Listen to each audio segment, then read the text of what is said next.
Hi, and thank you so much for tuning in to today's video. If you're one of my regular subscribers, you would already know that around 2 years ago, I started speaking out against a cult that I was part of, following a false guru or a self-proclaimed guru who called himself Nithyananda. And after I went public, I reached out to a few of my other friends who had left and survived that same traumatic experience and offered my channel kind of like a platform where they could share their stories and describe what had happened to them. And more importantly, talk about how we got out of this thing, like how it is no longer affecting our lives as drastically as it may have felt it would at the time we were escaping. And I'm really grateful to everyone who has had the courage to speak out, regardless of fears of retaliation. And on that note, I am so excited to introduce you to somebody who I thought of as like a guru behen, or like a sister within that cult, who has freed herself from that same indoctrination and through great courage has agreed to share her story with us today. And that's my friend Ivana. So hi, Ivana. Hi. Hi. Thank you so much for sitting with me today and having this conversation. I know it's not easy, but I really appreciate it. And I feel like this could be, maybe just what somebody out there needs to hear or to see in order to really wake up and feel comfortable. So I really appreciate you being here. Thank you. I appreciate you having this platform and allowing us to speak and share our stories and hopefully help some people that are suffering the way that we suffered and maybe on the verge of getting out or need to hear our stories basically to help them. Yeah, thank you. It's my pleasure to be able to do this. And I feel like every time I talk to somebody else, it's like a new piece of that puzzle comes into place, where it's also helpful to me to come to terms with what happened in my life. And when we share these kinds of things, we realize we weren't just a bunch of gullible idiots who got taken up by some bad movement. We all had our reasons for trusting the fraud and for, allowing ourselves to be abused like that. And I feel like sharing these kinds of things, it also helps kind of take away some of the stigma attached to it. Definitely. So on that note, I'm curious to start kind of from the beginning and where you were in your life at the time when you first either heard the name Nithyananda or saw the face of that person who claimed to be an avatar of Shiva. So maybe could you give us a little backstory? Sure. So I guess I was at a vulnerable place in my life. I had been in a relationship that ended kind of suddenly. It wasn't something that I wanted to end, but it ended nevertheless, and I was left feeling saddened by it, and I was left questioning what now, because I was at that time, I think, either 30 or I was entering into being the age of 30, and I had this really strong belief that like this was it, this was the man I was going to settle down with, and having a family was the next part of my life. So I felt really disillusioned by everything, and so I had also always kind of struggled with being a very introverted person and being always deeply empathetic. And as a result, I kind of struggled socially. I struggled with depression and anxiety, and there were just a whole lot of issues that I carried with me up until that point of age that had never really been dealt with. I had tried to deal with them, in various ways, but nothing had ever really, I felt like nothing had ever really solved my issues or my problems. So it was in this kind of state of depression and unknowing and really seeking for deeper answers for, why was there so much going wrong with my life continuously, that I had kind of a deeply spiritual experience. And as a result, that kind of led me on this quest to finding out more of what that experience was. And then I was kind of doing some research online, and I had always heard about the chakras. I had always heard about, different kinds of like Buddhism, Hinduism. There's heaps of religions, and, there's different avenues of spirituality to pursue. And then I came across information about Kundalini awakening, and I came across this information about chakras, and that somehow, I don't exactly know how, but that led me to a YouTube video of Nithyananda, or the man that calls himself Nithyananda. And I think the first video I ever watched was like a Kriya, which is kind of like breathing techniques, and I think that's essentially what it was, and something that I was completely unfamiliar with. I didn't know what Kriyas were. I didn't know that you could do these breathing techniques and exercises that could help calm you. So this was the first video that I watched, and that kind of, it helped soothe me, and it also kind of intensified whatever that spiritual experience was that I had initially. So I felt like, wow, there's really something in what this man is talking about and teaching. And so I think that initial video, we were encouraged to practice that Kriya for, it's usually like 10 days consecutively, or 14 days or something along those lines. So I did that religiously. Every single day at the same time, I kind of followed this. And then I was interested because this man, that video, he was kind of really well composed and so confident and well spoken. I thought, wow, he has some kind of energy that I felt initially really attracted to. So I felt like I need to listen to more of what he's sharing, and whatever else is available out there. So then I kind of found another YouTube video of his, and then that was completely different to the Kriya. This was more him using these Sanskrit words that I'd never heard of, but still I kind of understood that there was something he was teaching that had some value in it. And that was kind of, I think the next few months ended up me just binge watching all of his YouTube videos, and really finding that I had this kind of a connection with this being on the other side of that camera. And then, so I really, really got into his teachings, and then kind of life happened. And I kind of set that aside and, continued on with working life and friends and family, and but I still kind of had this curiosity of exploring this further. But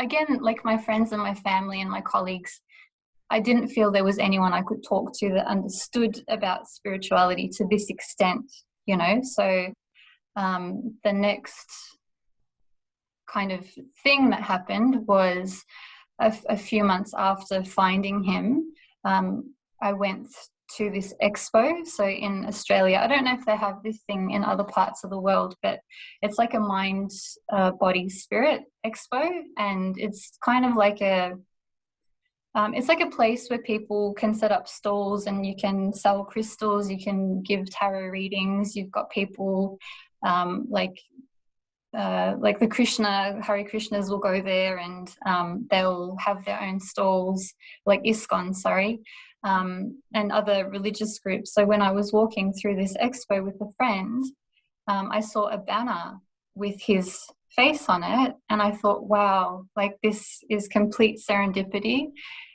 This was meant to happen. I found him somehow, like on YouTube, and now not him personally, but there's something that's connecting me deeper to this group here in Melbourne itself.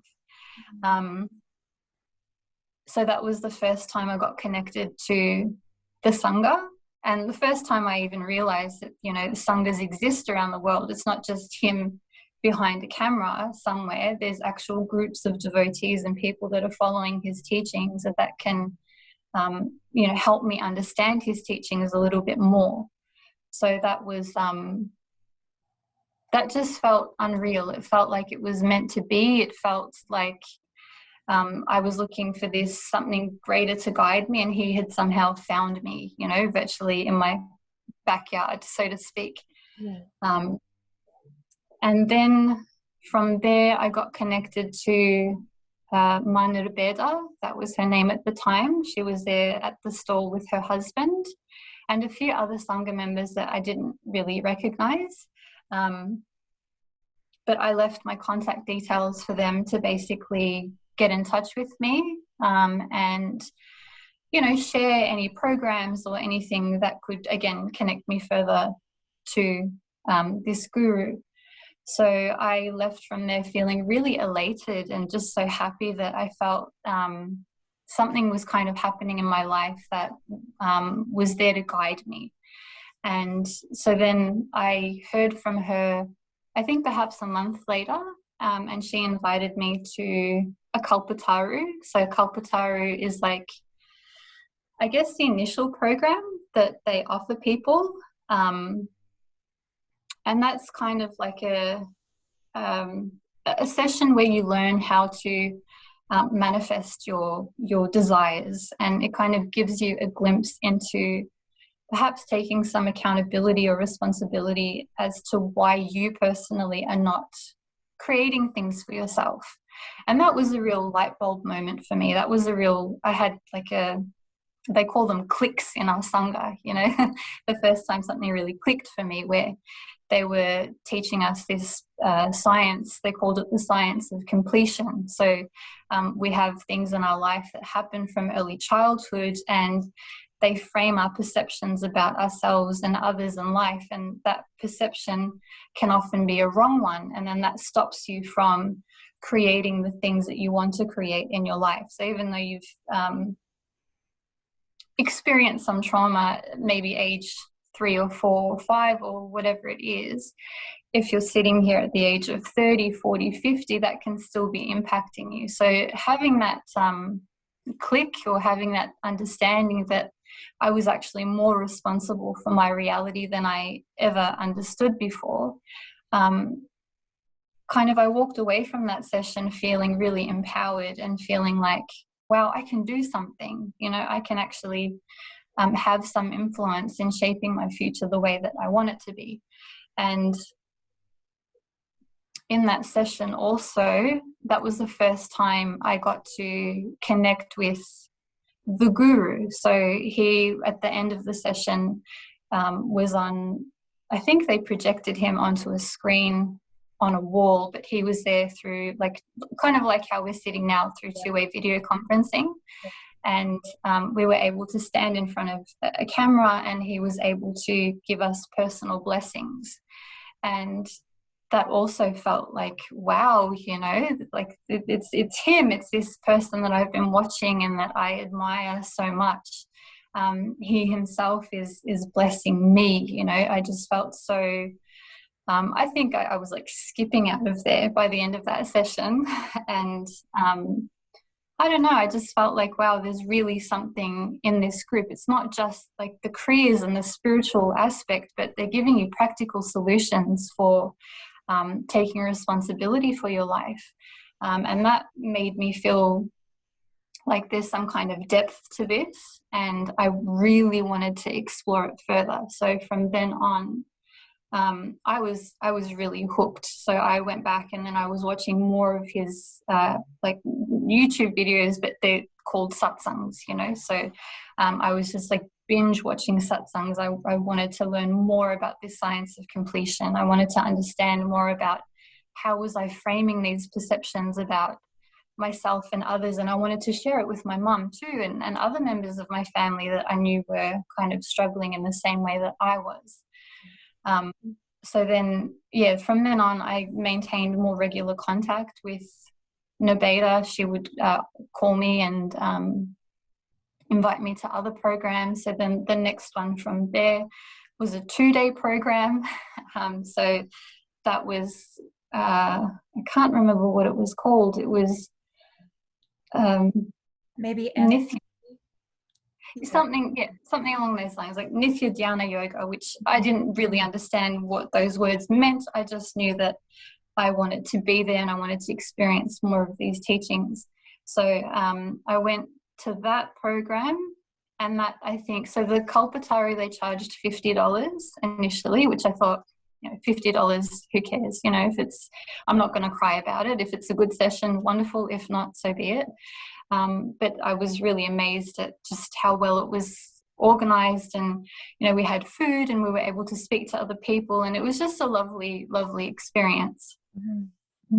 And then the Nithya Dhyana yoga, I think, was $250, but again, I didn't really care. I thought, you know what, it's, I'll pay it. Like it's nothing, for the value of what we get out of, or at least I felt the value of what I'm getting from these sessions. It's so worth giving that money.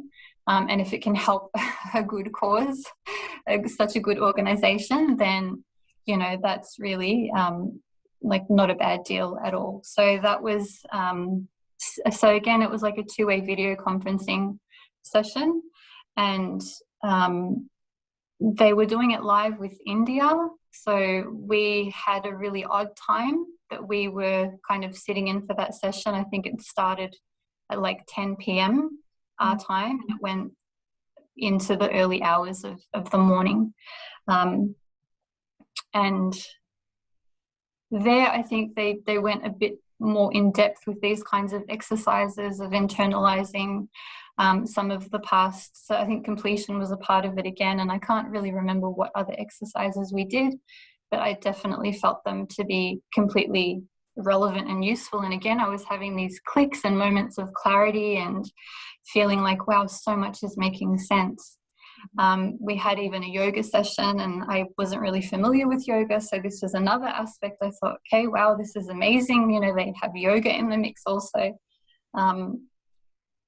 But I think one of the things they were doing in this program, which was kind of a red flag, but I was too into it to really notice, was they were kind of upselling the next program. And that was like the main focus of what they were talking about, was this inner awakening. This inner awakening was happening in Varanasi, and he was going to initiate people into third eye awakening and powers of the third eye. And while I was curious, it wasn't really something that I was personally into. I think many of the people that are attracted to him perhaps have already some level of awakened intuition or psychic abilities. So I was like, okay, that's cool, but not really what I'm there for. I want to heal myself. But they were really selling this strong.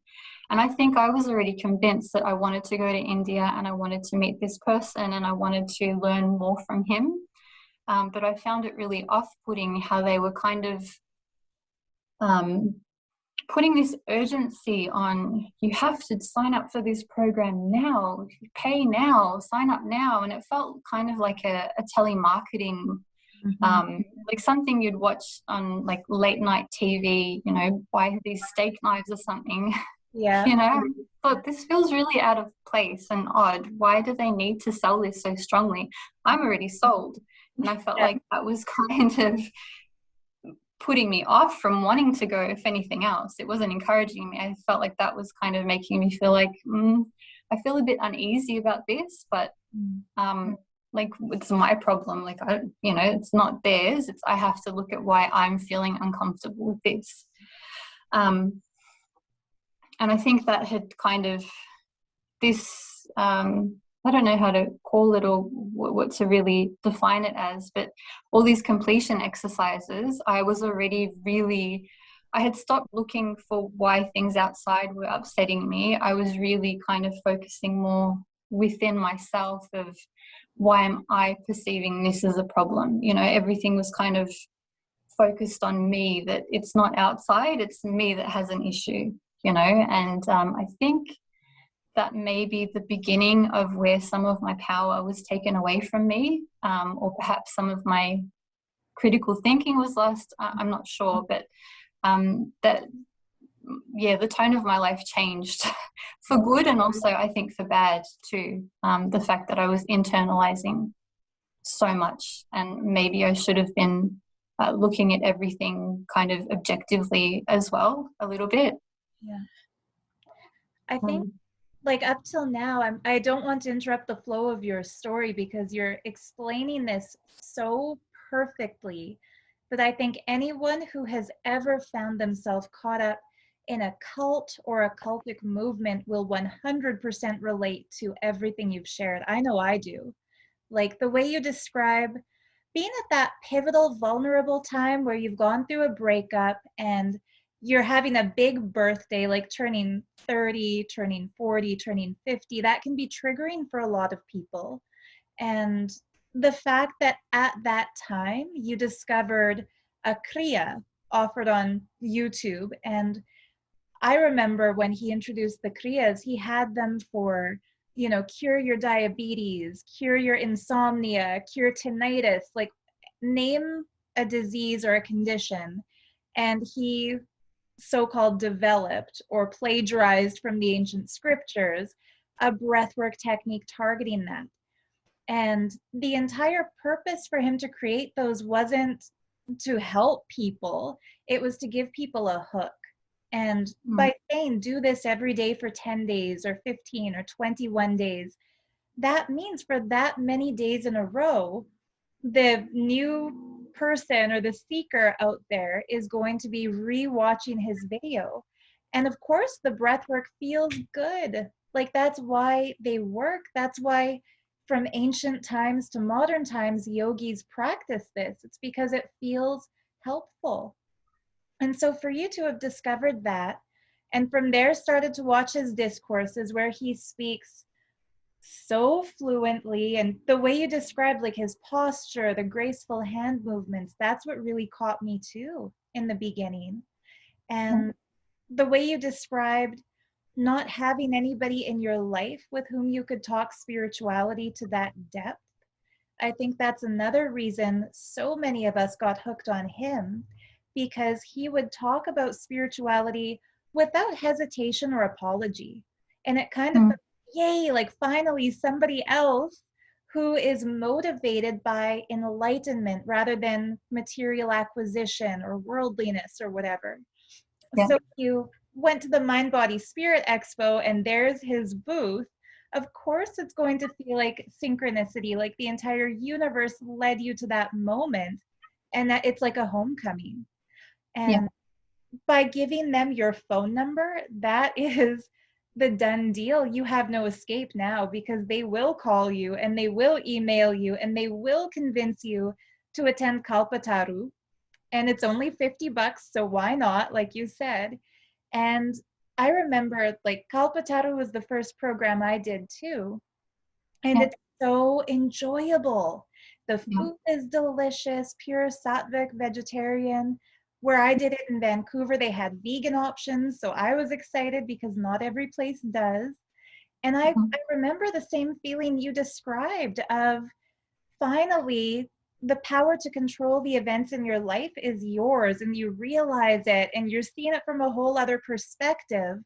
And also the entire group energy around you is affirming the message being delivered, because there are people who have been following it for years, giving you stories about how well it worked for them. And there are other newcomers who are so excited to be there.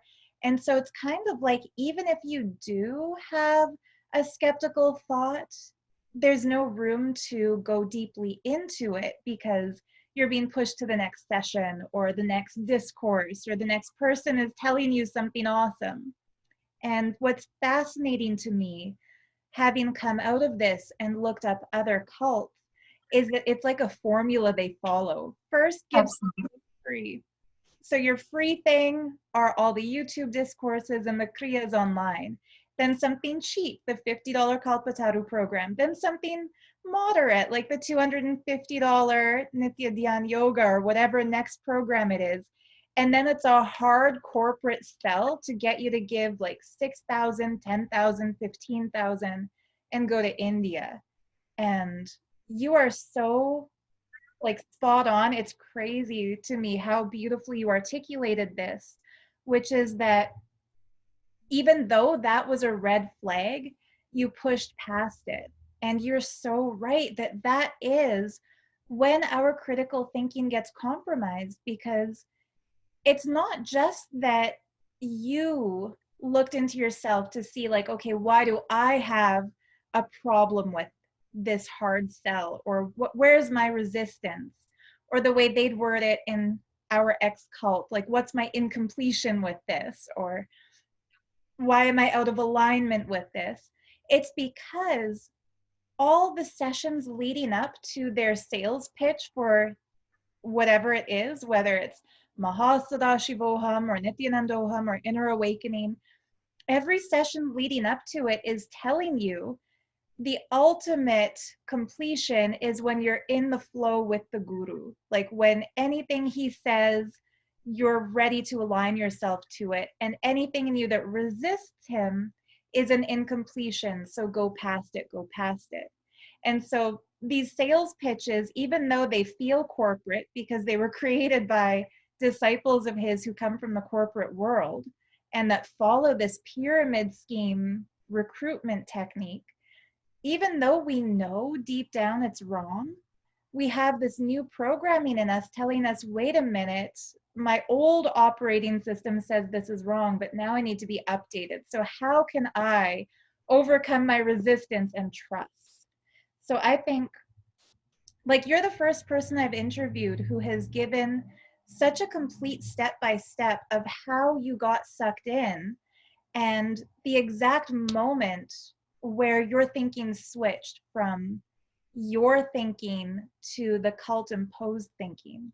And I'm sorry to rehash literally everything you just said, but I think it's so relatable for people. Like, you're describing the formula that almost all of us followed to get there. And, you know, even when you said his introduction of the third eye awakening wasn't what you were there for, a lot of us have said that when we've been kind of talking about the cult experience in retrospect. I remember thinking, what good will blindfold reading ever do to my life? I don't care. I have eyes, I have a lamp, I can read. I'm not going to just for fun sit in my living room blindfolded and read a book. Like, Path of Least Resistance, just read it. But he made it feel like the only way we could tell whether we're advancing spiritually or not is if these shaktis develop. So I'm curious, okay, I'm done now. What happened to you next after this 2-day program where they're putting a hard sell on IA?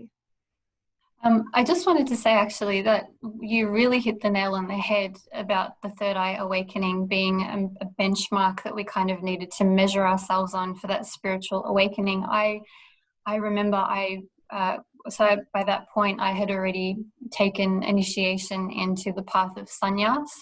But I remember thinking, wow, these kids are all able to read, and I know, like, I have intuitive abilities. I've had psychic visions before, whenever, like, I haven't had control over them, but why can I not control this? And I used to beat myself up about not having that consistency or in being able to demonstrate these powers, because we in that ashram there was a kind of a strong focus on manifesting these shaktis and being able to demonstrate them to other people. You know, we had to basically be demonstration ready, be on stage, be able to show people, hey, I can do this, you can do it too. And I was like, what's wrong with me that I can't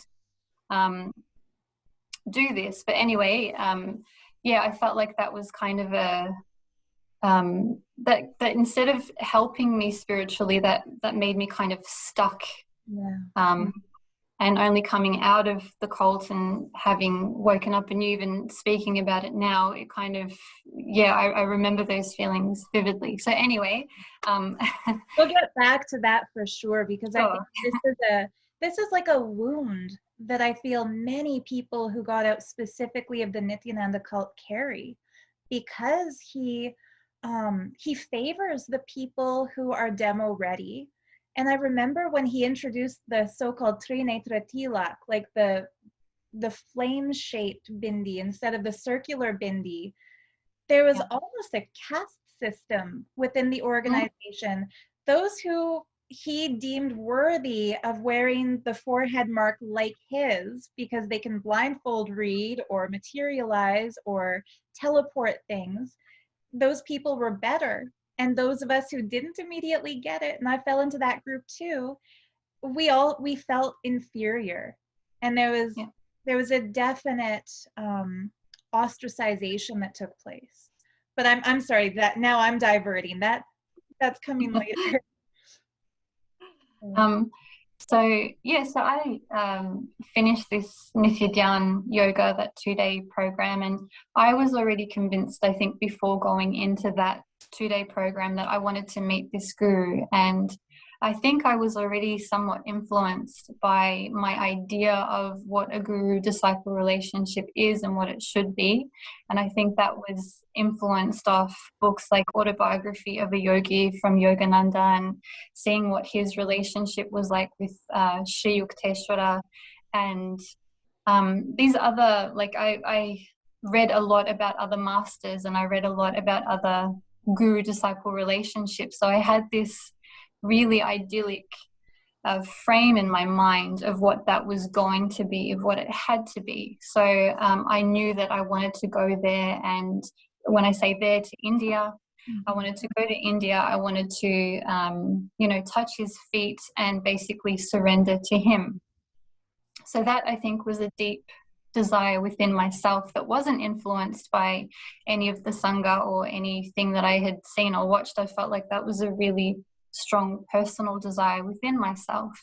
So I knew that, look, whatever this inner awakening is, if that's my way of going there and surrendering myself to the guru, then I'm going to do it.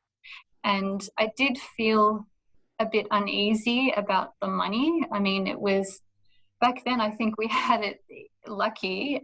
It was 6,000 US dollars, which, in Australian dollars came to about 10,000. And that's still a lot of money. If you have a job and you're working and you're paying your bills and you're paying your rent or your mortgage or whatever it is that you're doing, you know the value of $10,000 because you know what it means to earn that money. So I kind of question, why is it so much? That's kind of a new car here. But at the same time, again, it's my resistance. Don't question it too much. If that's all you're giving up, you can earn that money back. You start So yourself, don't you? Yeah. Yeah. Yeah, absolutely. So I think I was one of the first people to sign up for that inner awakening. That was in Varanasi. I just put my name down.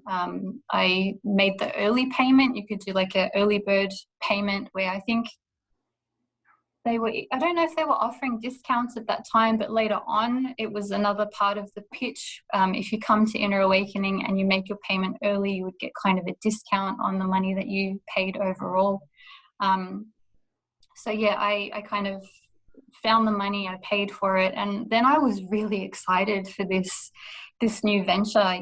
This it was going to be a great adventure. I had no doubt, and there was a lot of excitement within our sangha. So I had connected with quite a few people then, and I was building these kinds of friendships and relationships. And finally, I had this community around me who were seeking to a depth that I was also seeking spiritually. So it felt really good to be connected with these people. And they were amazing people, they were just really good, kind-hearted people that I felt like, wow, I can have these genuine friendships with. So there was this real excitement of so many of us going at the same time together, and it was going to be this wonderful experience. And so Inner Awakening kind of happened, and I'm sure there were red flags.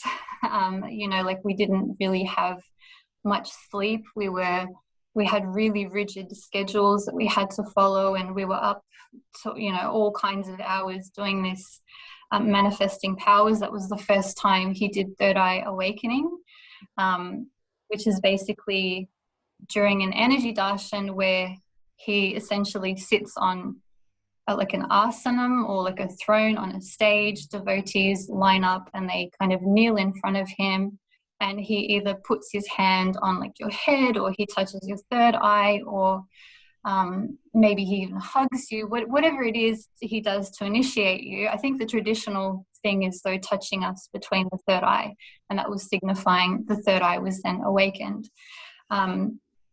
So we would have these energy darshans, and then we would sit for these power manifestation sessions, and then the next day you'd be up for yoga at 4 a.m. You know, even though you were sitting in that hall till 2 a.m., you still had to be up at 4 a.m. for a yoga session, or they would, you know, schedule. I think you were there for that inner awakening, actually.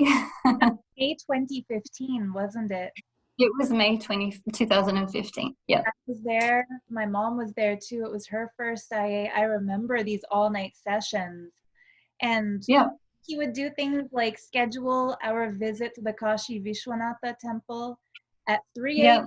So we'd be manifesting until 2, and then not sleep, just change into a fresh sari, take a shower, queue up for the buses to go to the temple, back from the temple, change into yoga clothes. So there were some nights when we didn't sleep at all.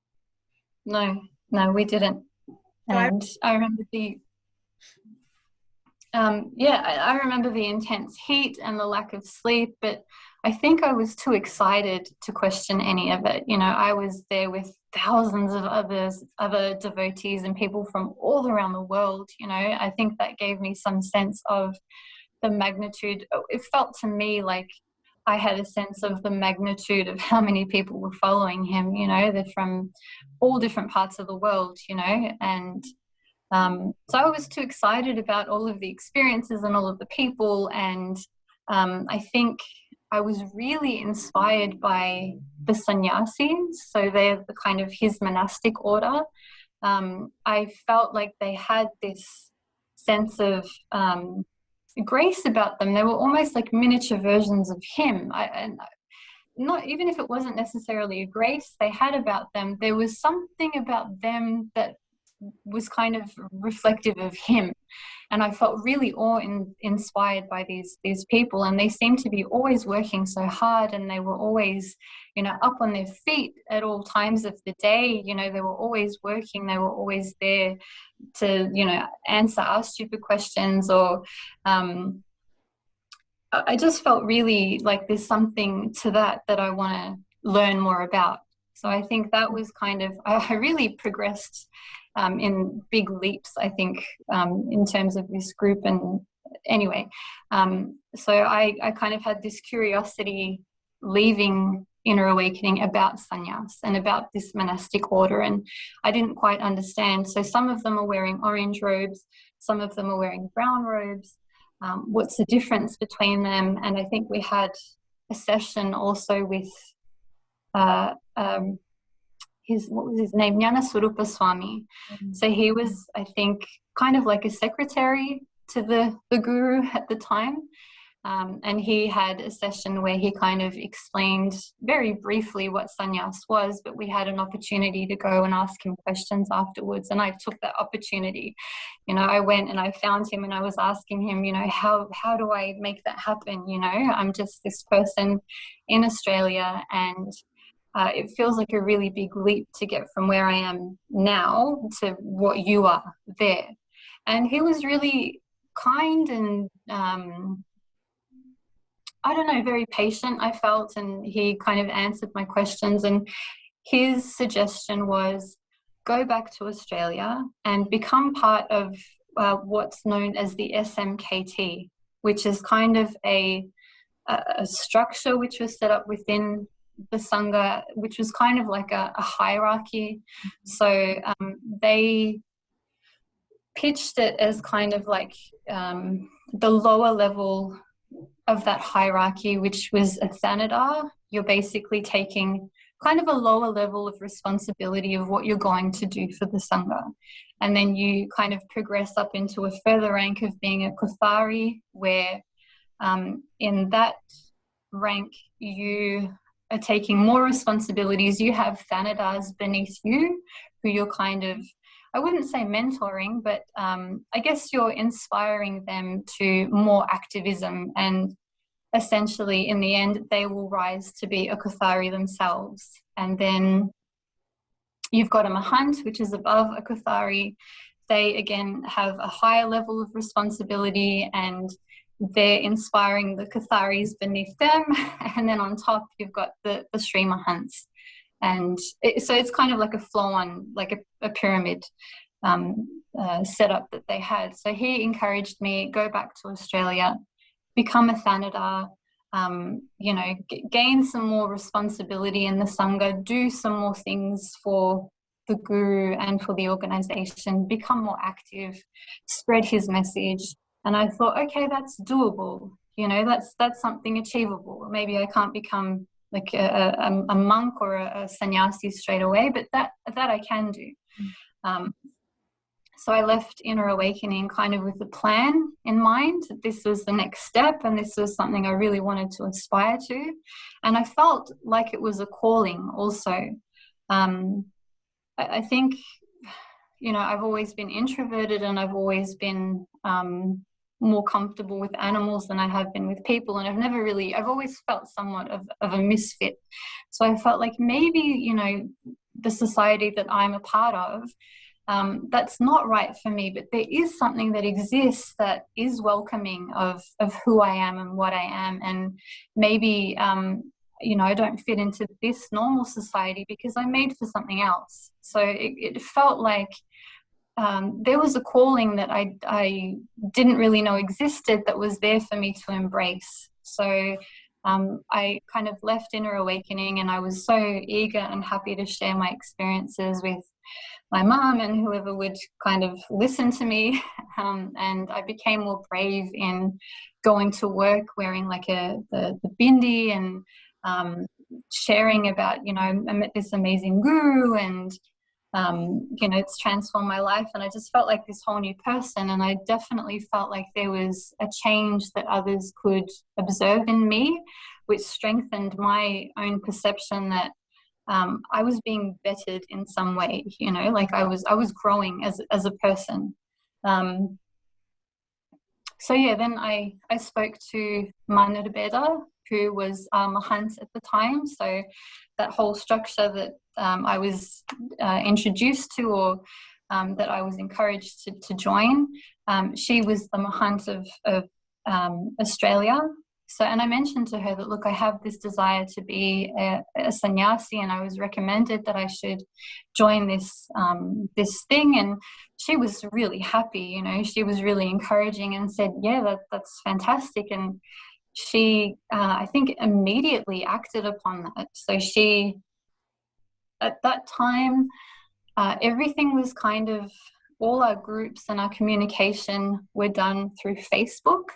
That was like the main form of a sangha being connected. And I think that was partly because the guru was on that platform. So he had his own personal account, and he was communicating with people. If you were, you know, blessed enough to have a connection to him, then you could actually speak to him. You could receive instructions from him through this Facebook Messenger, or even the Facebook itself. So she sent, I think we had an Australia Sangha group set up on Facebook, and she sent blessings almost immediately for me to become a Kuthari. She didn't even put me down as a Thanada. She just went straight to Kuthari. And I felt this sense of like, wow, you know, I can really be something here in this Sangha. I can really make some kind of an impact. Like, I'm well and truly on my way to becoming this sannyasi. I felt like they were encouraging my growth, and I felt really supported that she wanted to put me forward as a Kuthari. So that kind of, that blessing came through straight away as well. And in hindsight, we were a very budding Sangha. We didn't have that many people in our Sangha, and we definitely didn't have that many people that were actively, I guess, recruiting others, which is essentially what it comes down to. Any activity you do in the Sangha is to bring in a bigger base of what we already have, reach out so that more people come to programs, more people come to inner awakenings. And it's essentially all done so that people can realize the greatest thing in their life, which is being connected to the guru itself. Because we were told that, enlightenment is the sole purpose of your life. Throwing down the shackles of your ego can't be done unless you've got a guru guiding you, and that's why we've taken birth. So whatever program you're helping a person be connected to, you're essentially helping them reach their highest goal in life. So I think that was when the cult started to really dominate my life and take over my life, because we were then, once you're in this SMKT structure, this pyramid structure, you've got meetings to attend to. You have, like they say, responsibilities. Mine was hosting programs, and to host a program you need to find a venue for that program, you need to figure out what that program is going to be, you need to be linking it to people coming to further programs, and then essentially all leading to this inner awakening. So I think that was where my activism was encouraged, but then I also started losing myself in just sangha related activities. And yeah, everything progressed really quickly. So the sangha, or the mahants, kind of came up with this idea of, why don't we set up an ardinam in Australia? I guess the setup of the ardinam was also around the setup of a temple. So every part of the world is encouraged to have their own temples where deities are installed and people come to worship. So there's a lot of it's a big project, it's a big thing they're kind of setting out to do. So we had just started. I need to backtrack a little bit. So we had just received some deities that had been shipped to Melbourne, and I know Manurabeda and her husband Baladara at the time were working really, really hard to have those deities set up in some kind of a temple. So they were looking for properties to kind of have these deities set up in. And so that was established, that happened. It was just kind of a warehouse factory type of thing. It wasn't like, if you think of a temple, you think of the architecture of a Hindu temple. You think of the ambience and there's a certain feeling, there's a certain layout of what a temple is. This was not that. This was just a warehouse, and there were kind of deities plonked in there, but they were doing everything on their own. They had to raise funds for this temple themselves. So this money, I think, was actually coming from their own pocket for this kind of a factory warehouse place. But we felt like it was a temple. We felt like this is our deities, this is our way to connect to the guru. And we were also encouraged to do seva to the deities, which traditionally isn't allowed. It's usually Brahmin priests that perform the rituals and the ceremonies. So that was also, I think, another real drawing in factor of, we're able to do pujas to these deities, we're able to offer abhishekams ourselves. It felt like, again, there's this whole world that's opened up that just felt, I don't know, for people that haven't sat through like a homa or a ritual, it can be quite hypnotic. Like there's an energy there which really kind of sucks you in. So that was also happening there, which I had never experienced before, and I felt really drawn to. I felt like if my heart was anywhere, it was in that temple. It's with those deities, it's with those rituals. I just felt so connected to all of that. And that again strengthened my feeling of devotion and my feeling of bhakti towards the guru and all that he's doing to bring Hinduism to all of us. Even a schlub like me, who was just living a regular life and was depressed and whatever else. not even caring about my gender. I know that there's like a gender inequality with women don't necessarily get to perform rituals. They don't get to be in temples, but we're encouraged to do that. And I felt like, you know what? He gets it. You know, he's seeing something that other people aren't. And I think that kind of strengthened my connection, feeling connection to him. And so this temple kind of happened, a budding temple happened, and then the next thing that happened as a result of that was the Adinam. So the Adinam was this idea of, you know, like the ashram that they have in India, we're going to replicate that here in Melbourne. And it's going to be this community of people who are giving their lives to spreading this mission and strengthening the temple and strengthening the community around the temple. And so for me, I felt like, wow, you know, that's the logical next step is, you know, I've taken up responsibility of being a Kuthari, and, you know, I want to be this sannyasi. So here I have an opportunity to actually enter further into that. And again, it felt like it's this, everything is just aligning so perfectly to get me to reach my ultimate goal of being this sannyasi, being in his order, being I guess another little replica of him, you know, being his, what was the word they used to use? They encouraged us to be his hands. Yes, I remember a divya sharira, like an embodiment of him. Embodiment of him, yeah. So I was like, wow, I'm really on my way, you know, to becoming that. So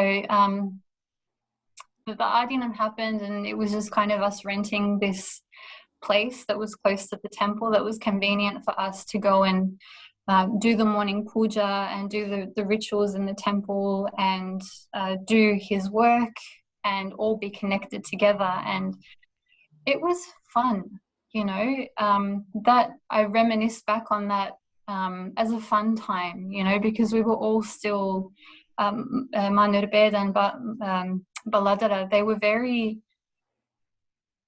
people oriented, and as someone who's not people oriented, I was always amazed at, you know, how can they have so much energy for others, how can they be so caring and genuine in wanting us to be complete. And we would have like we would be working, but we would be laughing, and, you know, we had deadlines to meet, but we always felt supported. So I felt like, again, this is really something that I want to be part of. You know, I felt kind of secure in my decision that I was on the right path, I was on the right track and heading in the right direction. I think around that time was also my first introduction to what became very familiar later on. In our like sangha, there's this term, or maybe not necessarily in our sangha, but I think in the Adinam as Adinavasis or Ashramites, we're very familiar with this term blasting. And when you're being blasted, it's basically so you've done something wrong, or you've done something that you perhaps shouldn't have, and it can be anything, literally anything. You are yelled at, Yeah. scolded like a child, like a child would by a parent. You get yelled at, you get called names, and you're kind of forced to apologize for your behavior, and you're forced to really do an intense completion on whatever it is within yourself that has done this wrong thing. And the first blasting I ever got was we were in the temple space, like the warehouse factory space where we would watch satsangs. And I had already become an Adinavasi, so I was expected to, that's another thing I forgot to mention, but when you become an Adinavasi or an ashramite, you no longer dress the way that you would wake up in the morning and pick up clothing for yourself. You're meant to wear saris. So for us, initially it was like a gold top with a white sari. And we weren't so strict in Melbourne. It was kind of just when you're in the temple space, you always have to be dressed like that. You should always have your hair back. Your hair isn't allowed to be loose if you're female. And the men had to wear a dhoti. So they topless, basically, and like this wraparound dhoti around their waist. And that was like a must. If we were in the temple, we had to be dressed like that. And in the ashram, in the Adinam in India, that's like, you have to be dressed like that 24/7. Like that is your clothing. Unless you're doing yoga, you can wear your yoga attire, which is like pants and like a kurta. But otherwise, you're always dressed in your sari. So we had a satsang that we watched, and we were meant to dance after the satsang. It was like an instruction from the guru that we had to do this. Was it called kirtan? Yep. I think it was called kirtan. Okay. So you had to dance, and I didn't want to dance. Like it was just one of those things where we had people in the temple at the time, and I remember having an intense conversation with someone about some issues they were going through. And I wanted to give them my attention. I wanted to kind of engage in this conversation, and I was being encouraged to, you got to get up and dance now. And I just didn't want to not even be rude, but I just didn't want to engage in that dancing. So I didn't. And later on that day, I think it was, or the next day, I can't remember, I received my first blasting for not dancing. And that was in a car. We were driving to an event. So I had some people sitting next to me, and I won't name names, but the person who was doing the blasting was sitting in the front of the car, and they turned around and just were screaming at me at the top of their lungs, how dare I not dance? I'm an Adinavasi. I am a representative of the Guru. I performed Guru Droha, which is considered like a sin against the Guru. If you don't follow every instruction of the Guru, whatever it is he instructs you to do, you're performing this Droha, which is like this transgression. It's a no-no. You do not perform this Droha. So she was just screaming at me, and I felt like I regressed into this state of being a child again. I couldn't speak. I was just like dumb, didn't know what to say. And I felt humiliated. There's people next to me. I didn't understand why it had to be in that kind of a space. I didn't understand why it couldn't have been, addressed a bit more gracefully. And that was a definite red flag that I ignored.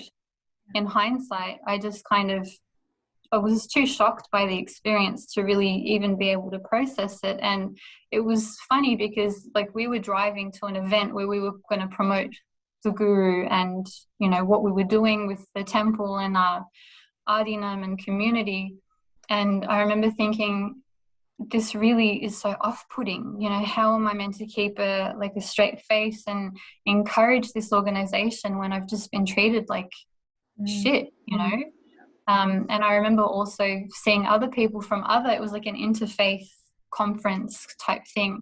I remember seeing people from other communities that had such humility in them. They were so they just had this different vibe than what we came in as a group.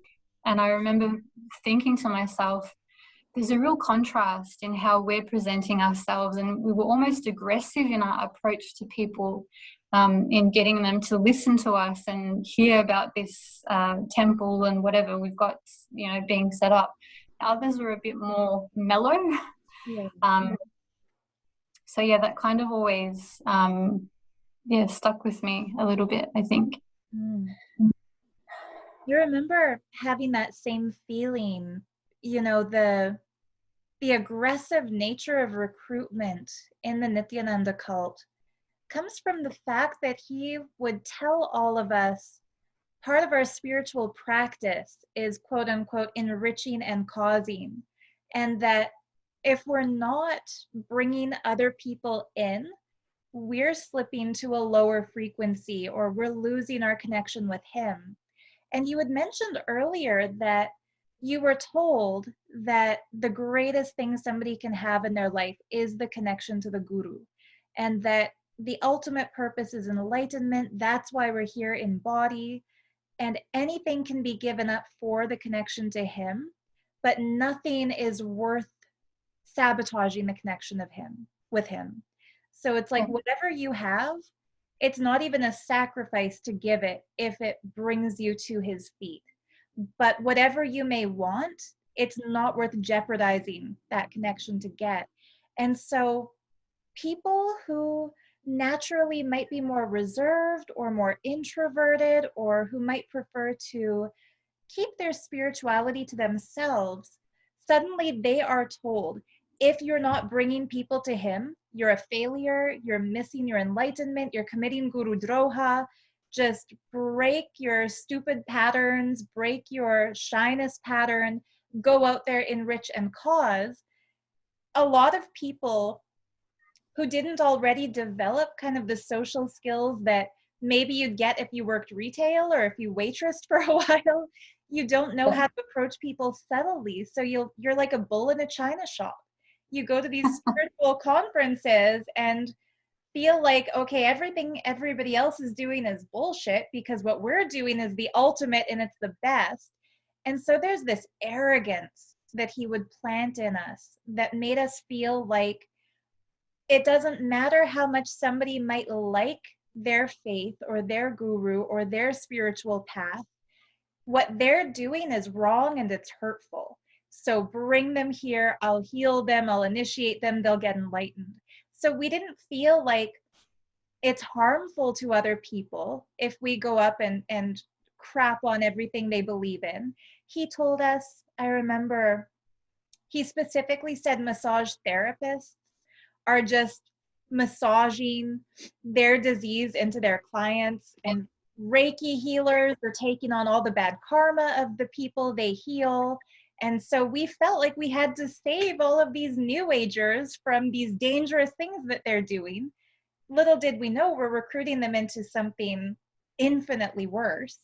But yeah, I completely understand. And I also want to mention one of the biggest, pardon my language, but like the biggest mind fuck that I went through in that cult was so similar to what you described about how, I wish you had named names. Anybody hearing this knows exactly who it was who screamed at you, because we've probably all been blasted by her. But the weirdest mind fuck I went through was immediately after a blasting where you feel like this big. Minutes later, you have to go out and put on a public happy face and tell people how much bliss you're in and how grateful you are to be there and how elevating the sangha is and how much better your life is now than it was before. And I remember it used to happen to me in the mornings before satsang. I had to introduce Nithyananda. And I remember standing on the stage in the Rajya Sabha Hall in India.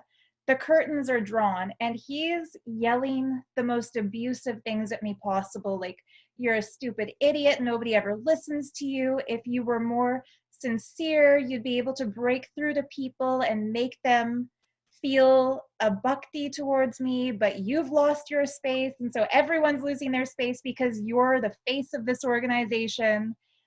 And he would yell at me and say, all right, talk whatever you want to talk. And then I'd have to stand there like this, hold back the tears, the curtains would open, and I'd have to say how grateful I am for him or how wonderful my life is because of him. And I think that those of us who have experienced that kind of spiritual abuse, where how you described, it's like we regress back to what it was like to be a kid, where we can't defend ourselves. And if we're being yelled at, it means we did something bad, whether we recognize that it was bad or not. It's like we're regressing to a lower stage of consciousness, but at the same time, we are being forced to put on a happy face and declare that we're realizing a higher state of consciousness. And so we no longer have any grounding in reality. Nothing makes sense anymore. And it's interesting. I didn't experience that until I actually went to India and joined officially. It's fascinating for me to hear that you experienced that even in Australia for the first time, because it's kind of like you were being primed for more drastic forms of abuse before you ever even went to India. That's in hindsight exactly what it was. And I, the problem was I was so deeply in by that point. Nothing could take me off the path that I was heading down. You know, I was still, even though I experienced that, I was still convinced that um, it had to be good for me in some way, you know. And I think my biggest downfall was I believed to such an extent, I think I was even a little bit arrogant in my belief that I had this spiritual maturity where I understood that everything he does, whatever the guru does, is ultimately for my betterment. It's ultimately for my enlightenment. Like it's not, he doesn't lift a finger without it really meaning something. And I had a real belief that um Beda, who he constantly praised as being his daughter, was one part of him. And if she was able to work on me, then it was the same as him working on me. And I think that was the strong viewpoint I had, that any blasting, any form of criticism was me being worked on. And I think it was in a satsang that during our inner awakening, he mentioned that, you know, we're these unpolished, rough stones that end up being chiseled by him into these Shiva lingams in the end. And that kind of, that this poetic language he used to describe what he was doing to us, I really took that to heart. Like I really believed that, yeah, I'm this unpolished stone and he is making me into a Shiva lingam in the end. I just have to withstand it. So I had this belief in myself that I'm really spiritually mature to be able to see that. And that allowed me to really not look at the abuse that I was seeing as abuse, but him working on us. So, you know, even my first encounter with sacred arts, which is meant to be, it sounds like a beautiful place, like it's meant to be in the ashram, this place where deities are birthed, you know, like they create deities in this space, that's where they're kept. But actually it's a location you're sent to as a form of punishment if you've done something wrong. I was even able to see that poetically, like, you know, deities are birthed in this place. So if you're sent there, you're also being birthed into a deity. You know, I was really silly in hindsight in how I was able to see some of these things. And so I really looked at blastings. I really looked at anything that we went through as a blessing, that we were being worked on, that the ashram was an extension of him, that I think we were even told that the ashram is a womb, his womb, so you can never really be hurt. It's just him working on you. So that was like that. I think that's the reason I lasted so long in that cult, was because I held on to this firm belief that he can't do anything wrong by me. It's not possible. It's just me being squirmish or me not understanding. So look within yourself and see why you have that resistance or why you're having that perception.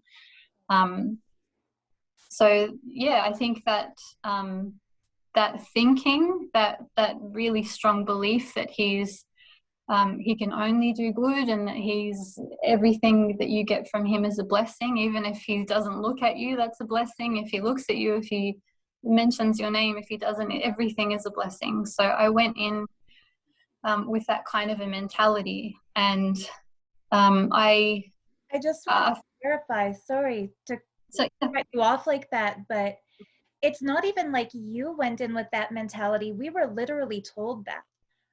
If he calls you by name, it's because he's putting the spotlight on you and it's time for you to step up. If he ignores you, he's trying to trigger your patterns of jealousy and he's hitting on your look at me pattern. He's showing you the face of the cosmic parent who is not going to give you attention because you need to thrive on your own for a moment. If he blasts you, he's not blasting you, he's blasting your patterns. Like literally anything that he does to you, it's for your own good. He would really reinforce that. And it's not like you were naive. Like if anybody's seen this thinking, well, so there's this place where people go to be punished and do hard manual labor and stay up like the RPF in Scientology, and you're thinking of it as like a good thing where deities are being birthed. It's not like you thought that. It's that everyone around you told you that. And I even remember the word he used for when you're being punished for being out of alignment with him. He would say it's prayaschita, which is Mm-hmm. a very sacred Sanskrit word that describes an individual identifying where you're out of alignment with your cosmic purpose or your spiritual destiny, and then making the shifts you need to make to realign. It's a really beautiful concept, but he would Mm-hmm. totally twist it out of context and have you like shovel dog shit for 24 hours a day under the guise of prayaschita, where you're being treated very badly, being yelled at by everyone. You're not allowed to wear a sari or jewelry because people have to see that you're in prayaschita, like you've fallen out of the space. It's just fascinating to look back and realize how messed up our beliefs actually were when we would think that was for our higher good. It's just complete opposite. Anyway, It I'm is. sorry. I just had to mention that like it's not like you were deliberately putting on rose-colored glasses thinking like, "Oh wow, he's yelling at me. I'm so special. Yay." It's that we were told that. Like Yeah. you were brainwashed to believe that. Exactly. Exactly right. We were brainwashed into believing that. And the constant word I remember from my early connection with the Sangha was Amayapan, and referring to him as Amayapan, which I think in Tamil means like mother and father. So that was kind of, I really looked at him in that way, that a mother and a father only loves their child and they're never going to hurt them. So that I was definitely brainwashed. I understand that now. I didn't understand it back then. Into seeing things the way I did. And so I was in the, this is taking a really long time, I'm That's sorry. okay. It's okay. um, so I was part of the Ardinam, and then the next step was everyone was encouraged to go to Kumbh Mela in Ujjain. I've missed a step in the story, but it's really not important. I had gone to a Kumbh Mela before this in Nasik, and again, there were red flags, but not strong enough for me to kind of realize there was anything wrong. If anything, it just strengthened my feeling that I want to be this sannyasi, that I want to, get rid of all of these possessions, which I don't even know why I have so many of, and kind of pursue this whole new life. So then the next kind of push was going to this Kumbh Mela in Ujjain. And I think by that time I had received the official blessing that I would receive initiation into sannyas, which is initiation into his monastic order. And the first part of that initiation is brahmacharya, which is basically you wear an orange kind of a robe, and it's like the first step where you get to trial whether you like it, whether you're suitable for it or not, which I think is a bit of a trap, because once you take that orange, it's very, very difficult to drop it, as they say, to decide that you don't want it. They don't let you go that easily. It's, yeah, anyway. You need his blessings to be allowed to drop it. So it's not like you get to decide whether you like it or not. It's more like put it on, now you're stuck with it until he releases you. And even to get that appointment with him to request to drop it, you have to meet with Nyanatma Swami or Maprana Priya or Achala or Ranjita, and they need to first bring you to completion. In other words, like convince you to keep it. And if you still beg for release, then they take it to him. Anyway, Exactly. you're right, it's a trap. It's a trap. It's a um, so I was really excited because it was officially going to happen. I was going to embark on this whole new journey. So I had a full-time job. I had already, when I had moved into the Ardinum in Melbourne, I had already given up my place that I was living in. I gave up my pets, which I regret now more than anything. I just feel disgusted in myself, but that's another part of my healing that I need to come to terms with eventually. Um, but yeah, I had to quit my job. I had to kind of surrender my career for this new path, and I felt good about it back then. I felt like this was really right for me. So I went to Ujjain and I received, these blessings for sannyas. And I think Ujjain was my first experience of love bombing. I didn't know what it was at the time. 100%. I remember it. Yeah. So before going to Ujjain, like even though I had been to Inner Awakening, even though I had been to Nasik Kumbh Mela, where we were there within this physical vicinity, and by that point also I had my Facebook profile and I had received a friend request from him, which meant that I could be personally connected to him through this platform. There wasn't much communication. I felt like my relationship to him was kind of through proxy of Pranapriya, Manirbeda at the time. She was his daughter and he would always call on her in satsangs and constantly praise her. And she was like the benchmark I think we all kind of looked at, that we ourselves had to emulate and be like her. So that acknowledgement I felt from him for the first time in Ujjain was, I don't know, it was exhilarating. It felt like finally he accepts me as his devotee. It felt like for me, this was the first time that he really acknowledged my existence. And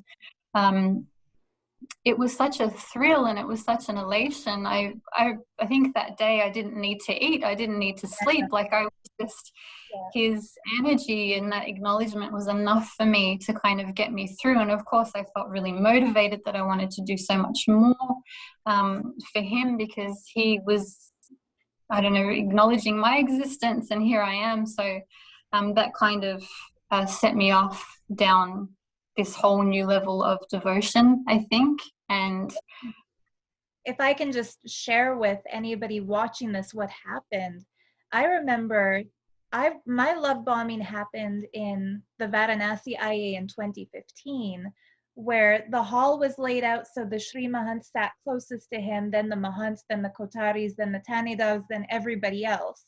And I remember I was sitting among everybody else, and then he said, "Bring Sudevi to my feet." And I was brought like closer to him than even the Sri Mahants. And I felt like I was on top of the world. And just like you said, I didn't need to eat that day. I couldn't sleep that night. I just wanted to do everything for him.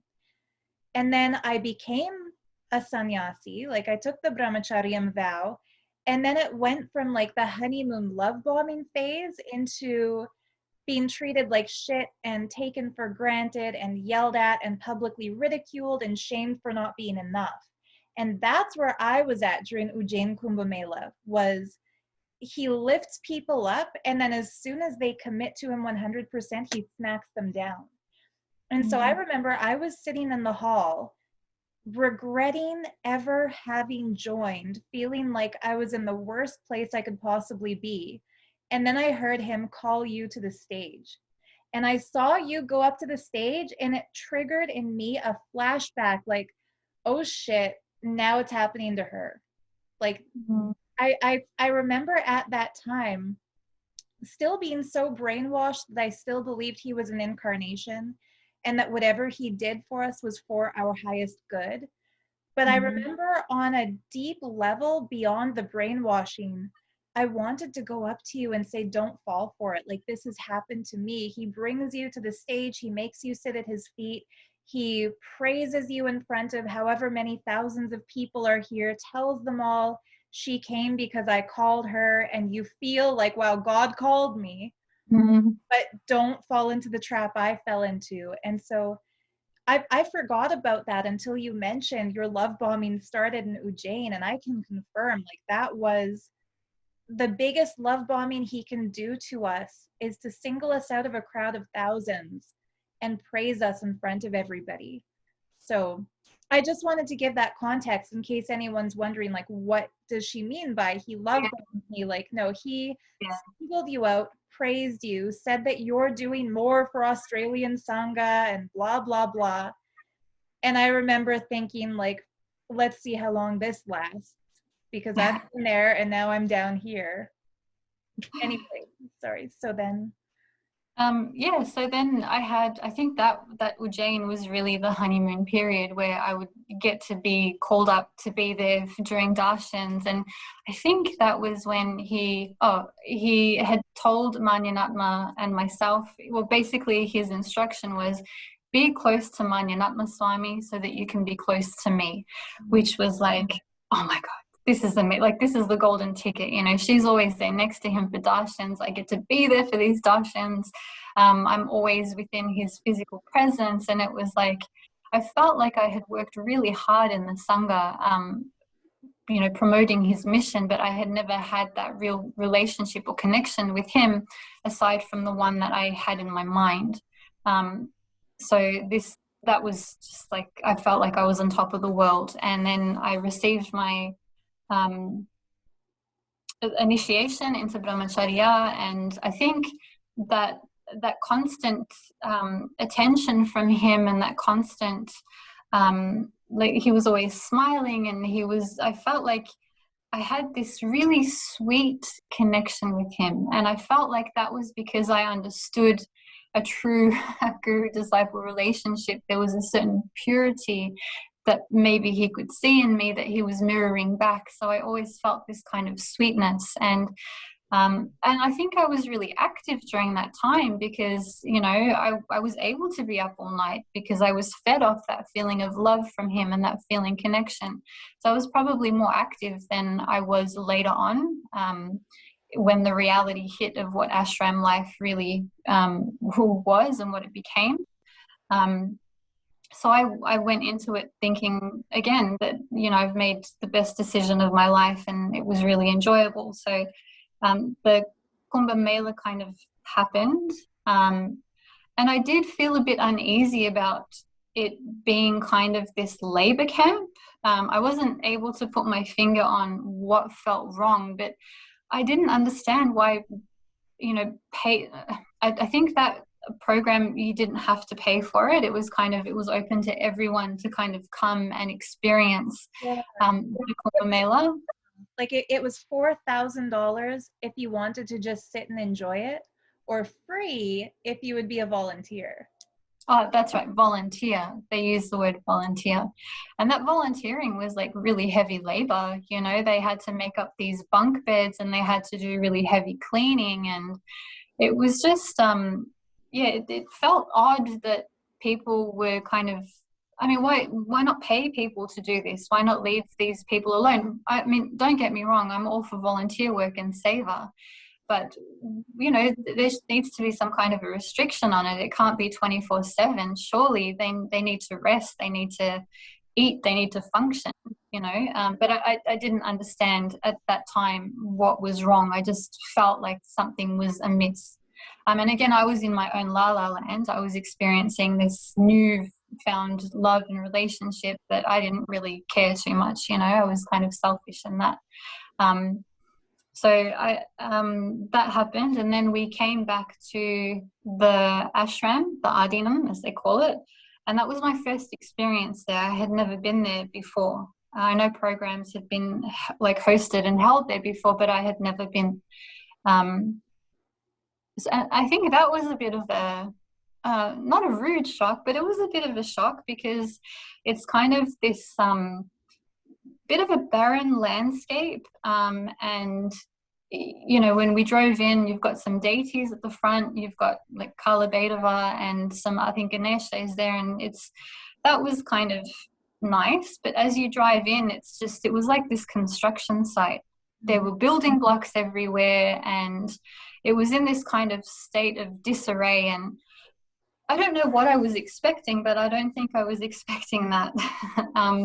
So we were then kind of ushered into these dorms, and we were encouraged to put our bags down. And I was like, okay, this is kind of interesting. Like, this is an interesting space, but I had experienced Kumbh Mela, so it wasn't, Kumbh Mela, whoever had been there, Yeah. it was a rough experience. If you had to stay in those dorms, it was like these cramped bunk beds that were all kind of squished together. People had their washing hung up like everywhere on these makeshift lines, and rubbish everywhere. And it was just, you had to be there to see it and experience it. It's not something that can be described, I don't think. So going into these dorms, I was like, oh, this is not so bad, compared to what I had experienced. And they were It bad. was, They were bad, those dorms. oh, they were bad. Oh, yeah. Not They were nothing is as bad as that Kumbh Mela in Ujjain, in Nithyananda's camp. And I say that because I had visited other gurus' camps that were organized, fully constructed before people arrived, that had clean drinking water and clean plumbing and a safe place to sit down. Nothing like that if Nithyananda yeah. is your guru. No. Anyway, No, I think you would need. I think you'd need one video just to explain Kumbh Mela in Ujjain. Like, there's so much that yeah, you could talk about just with that experience. But yeah. so yeah, I was like, these dorms are not so bad. I did experience some of my things being stolen on that first day. Like, I had a towel that I brought with me that went missing, and some other things went missing, and I thought, that's really strange that items are being stolen. But again, so be it. I obviously don't need it, so let it go wherever it's gone to. But we didn't end up staying the in the dorms. We were kind of within a few minutes told to pack up, and then we were sent to Sacred Arts.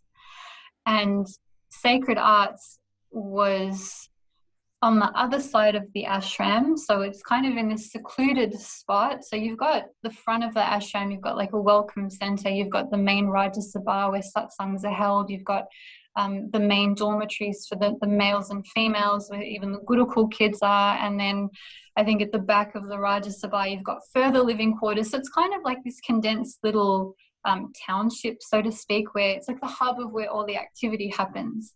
But Sacred Arts is kind of down this windy dirt road, and you have to go up this kind of a slope, and it's kind of a trek to get there, past where the cows are kept. And we were ushered off into that part of the ashram, and I thought, this is a bit different.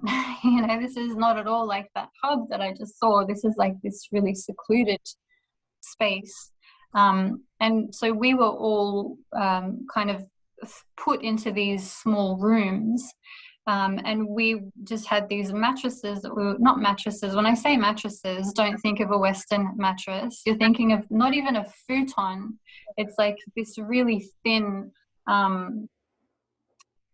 guess futon is the closest thing I can describe to it. It's like a packing foam with a cover. Yeah. Yeah, like a packing foam that we were meant to sleep on. And there were like 20 of us crammed into a room with our luggage. And it was, you had to climb over people. You had to like move other people's possessions to get to your own. And we were basically brought in there to clean up all of the items that were used in the Kumbh Mela in Ujjain, which were kind of on the back of a truck or a lorry, and got dumped into the center of Sacred Arts. So it was just this pile of rubbish with actual belongings, and it had been raining. These things were soaked through. You had, it was really unsafe. You've got like metal bits of nails and things sticking out. Like, I'm genuinely surprised that no one needed a tetanus shot or ended up getting hurt lugging these items. Yeah. So that was my introduction to the ashram. Like, we had to work basically day and night moving these things and clearing that space. And I also found it really weird that he kind of set up a little chair for himself, where he would sit on the side, and he would have some swamis and some ashramites around him who he would be joking with and laughing with and kind of overseeing what we're doing, but not really, barking orders at us. And we're just working, sweating, you're not even really getting a break. But I was like, why are they why is surely it's a community effort. Like, why is not everyone involved? And we could clear this quicker. But it felt like this sense of there's an us who are working and a them who are kind of getting to enjoy the space of the guru and dictate to us what we should be doing and blasting us and all of that. So that was a really a shock to the system. But it didn't last very long. And then I think we ended up moving back into the dorms. And then life kind of happened. I think I got into some rhythm of what life is like in the ashram. We've got a strict routine that we need to follow. We're kind of divided up and given duties or departments that we're a part of, which essentially you're kind of working as you would, worse than what you would in like outside life. I'm used to working 8 hours a day, but then you've got your time to yourself. You go home, you switch off, you have your meal, you can reflect on the day, you can relax. But not in the ashram. You're working sometimes 12, 14, 16-hour days, and it depends on what department that you're in. I don't even remember how that was allotted exactly, but somehow we were kind of divided into these departments. And you've got like a kitchen department where you're cooking, you've got like a publications department where you're making material which is going to be published for people, explaining Nithyananda and his mission and whatever. And then you've got, I can't even remember all of the departments, but I think people get the gist of kind of what's going on there. So, and I think I changed departments. We would regularly have meetings where the structure of the ashram, it didn't seem to last very long. Like, it would only be functional for maybe a few months before everything got kind of tipped on its head, and then things were restructured and new departments were made up and you were allotted a different lot of work that you were doing. But yeah, I think I kind of survived that somehow. And I don't know that I thrived exactly. I wouldn't say that I've ever felt that I was successful in anything or felt that I was ever achieving anything. We were given this really rigid reporting schedule. We had to report hourly on what we were doing. Towards the end of my leaving, even when I came back to Australia, they were insistent on us being on 24-hour like Zoom calls, and I found that really intrusive. It was like, why do we need to be on camera 24/7? Like, it just doesn't make sense. Like, that's the next level of wacky, Yeah. The way you said you survived, but you never felt like you thrived or succeeded at anything, this is textbook mind control, cult abuse, narcissistic manipulation of people, where the leader deliberately delegates to each individual a greater workload than anyone would ever be humanly capable of completing. And he would tell us, it's your guru vak to do this. I wouldn't tell you to do it unless I was also blessing you with the energy to do it. And so if you don't achieve everything I've set out for you to achieve, it's because you have an incompletion with me, you're resisting me, it's guru droha, you're not raising yourself to my anyakara, or like my vision for you. So he would deliberately set us up to fail so that we would grovel at his feet and like beg to be more worthy of him. And that was how he kept the, I guess, the ego boost for himself, that everyone in his organization never felt good enough to be there. And this is something that I've only fully understood after really studying the information available from experts like Dr. Stephen Hassan and Rachel Bernstein, and watching interviews with people who escaped Nexium and Scientology and all the other cults out there that do it exactly the same way. Like, this is like cult 101.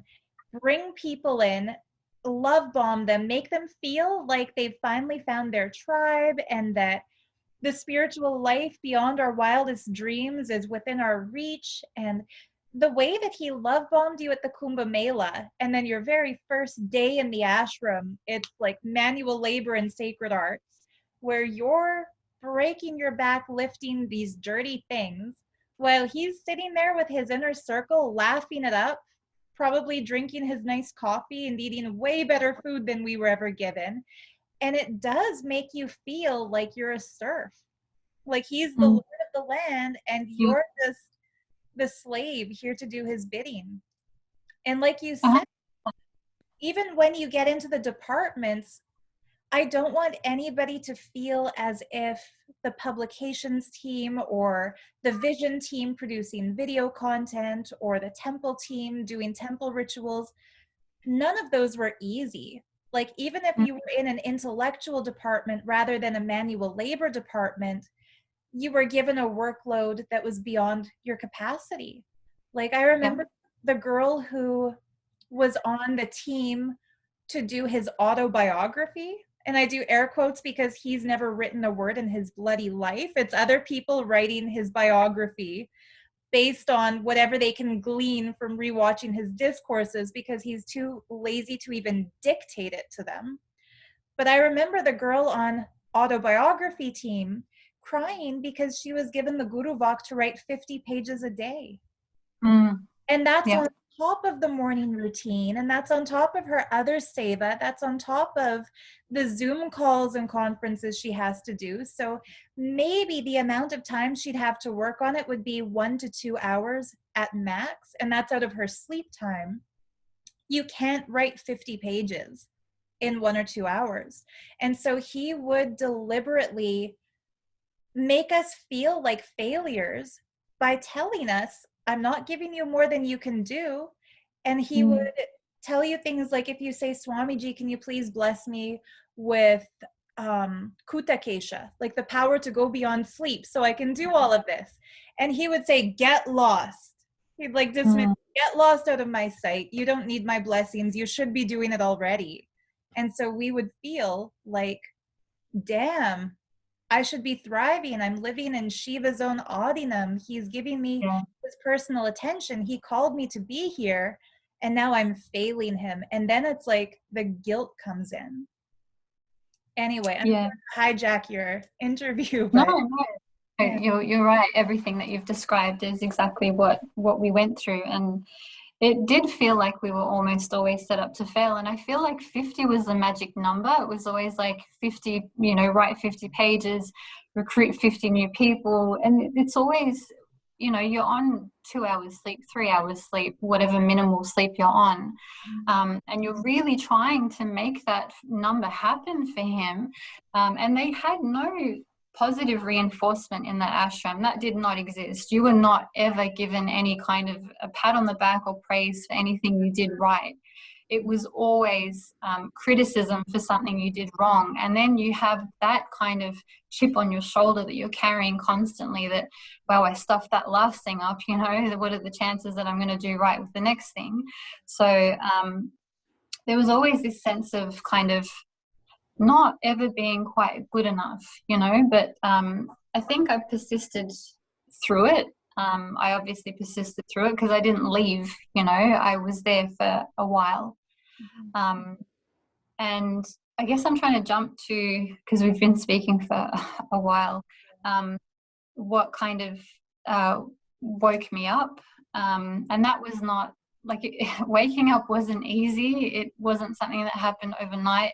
I think it was a process of, over 8 months of going back and forth between, I understand now that being a cult member, you have this cognitive dissonance where, you're believing that this person is a god, that they're this almighty guru who is protecting you, but then you're seeing things that don't line up with that belief, but your mind kind of twists itself to keep that belief alive, essentially. So I first started waking up when he first left the ashram. So he was living in the ashram when I first came there after Ujjain, and then all of a sudden he wasn't there anymore. He left. And we were told initially, I think, that he went to Varanasi for some kind of a pilgrimage that he was meant to do. And I was really obsessed with, I think many of us, like, we were encouraged to look at his photos. We were encouraged to look at him and have this kind of a relationship with him where we adore what he looks like. So that was part of my bhakti. I enjoyed when he came out on stage, like he would wear different outfits for satsangs, different like turbans with different, what's the word I'm looking for? Accessories on them, like, so that was kind of part of what we were encouraged to do. So I was really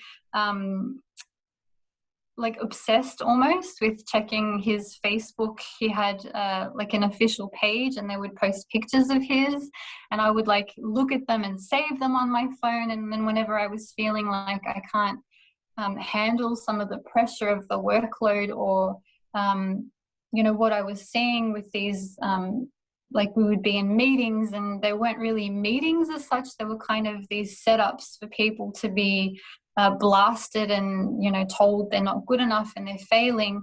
I would look at his pictures and it would give me some kind of a strength.